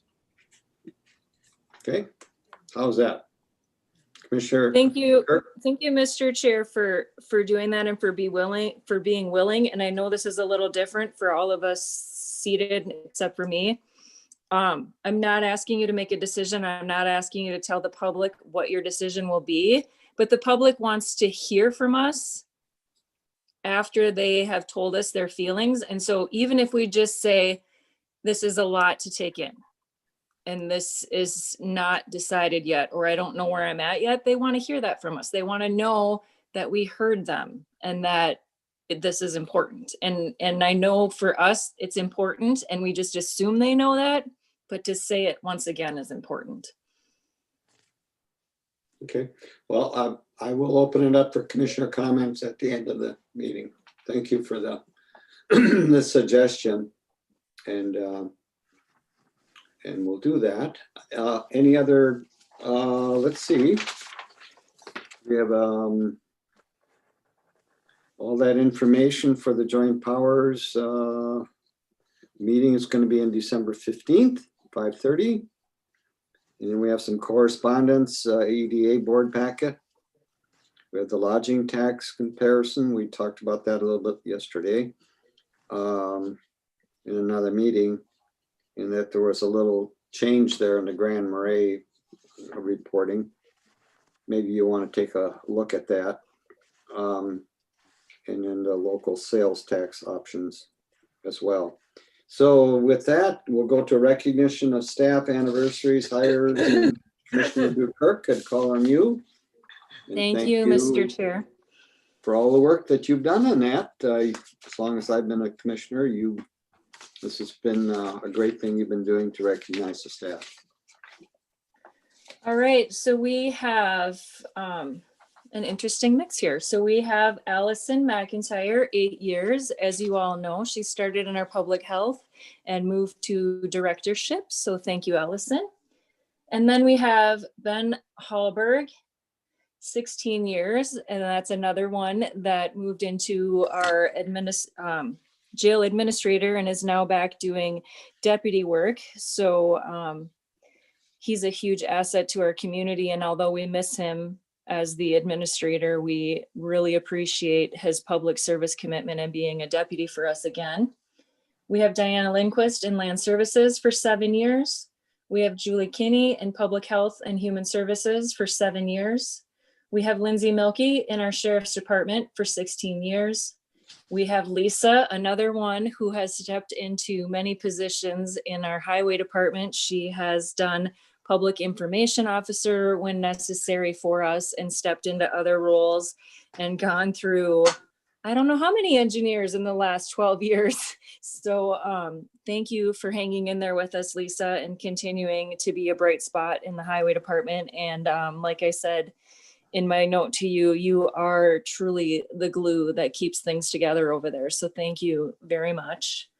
And then Kay Burkhart in her auditor's office for 1 year. She gets everyone their paychecks. And so I hope you all appreciate her. And she came in right before the world went into this crazy business. And so her experience with the county has got to be one of the most interesting having it. So Kay, thank you very much. And thank you all for your dedication to the county.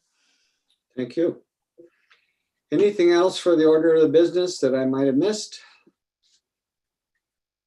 Then I would entertain a motion to adjourn.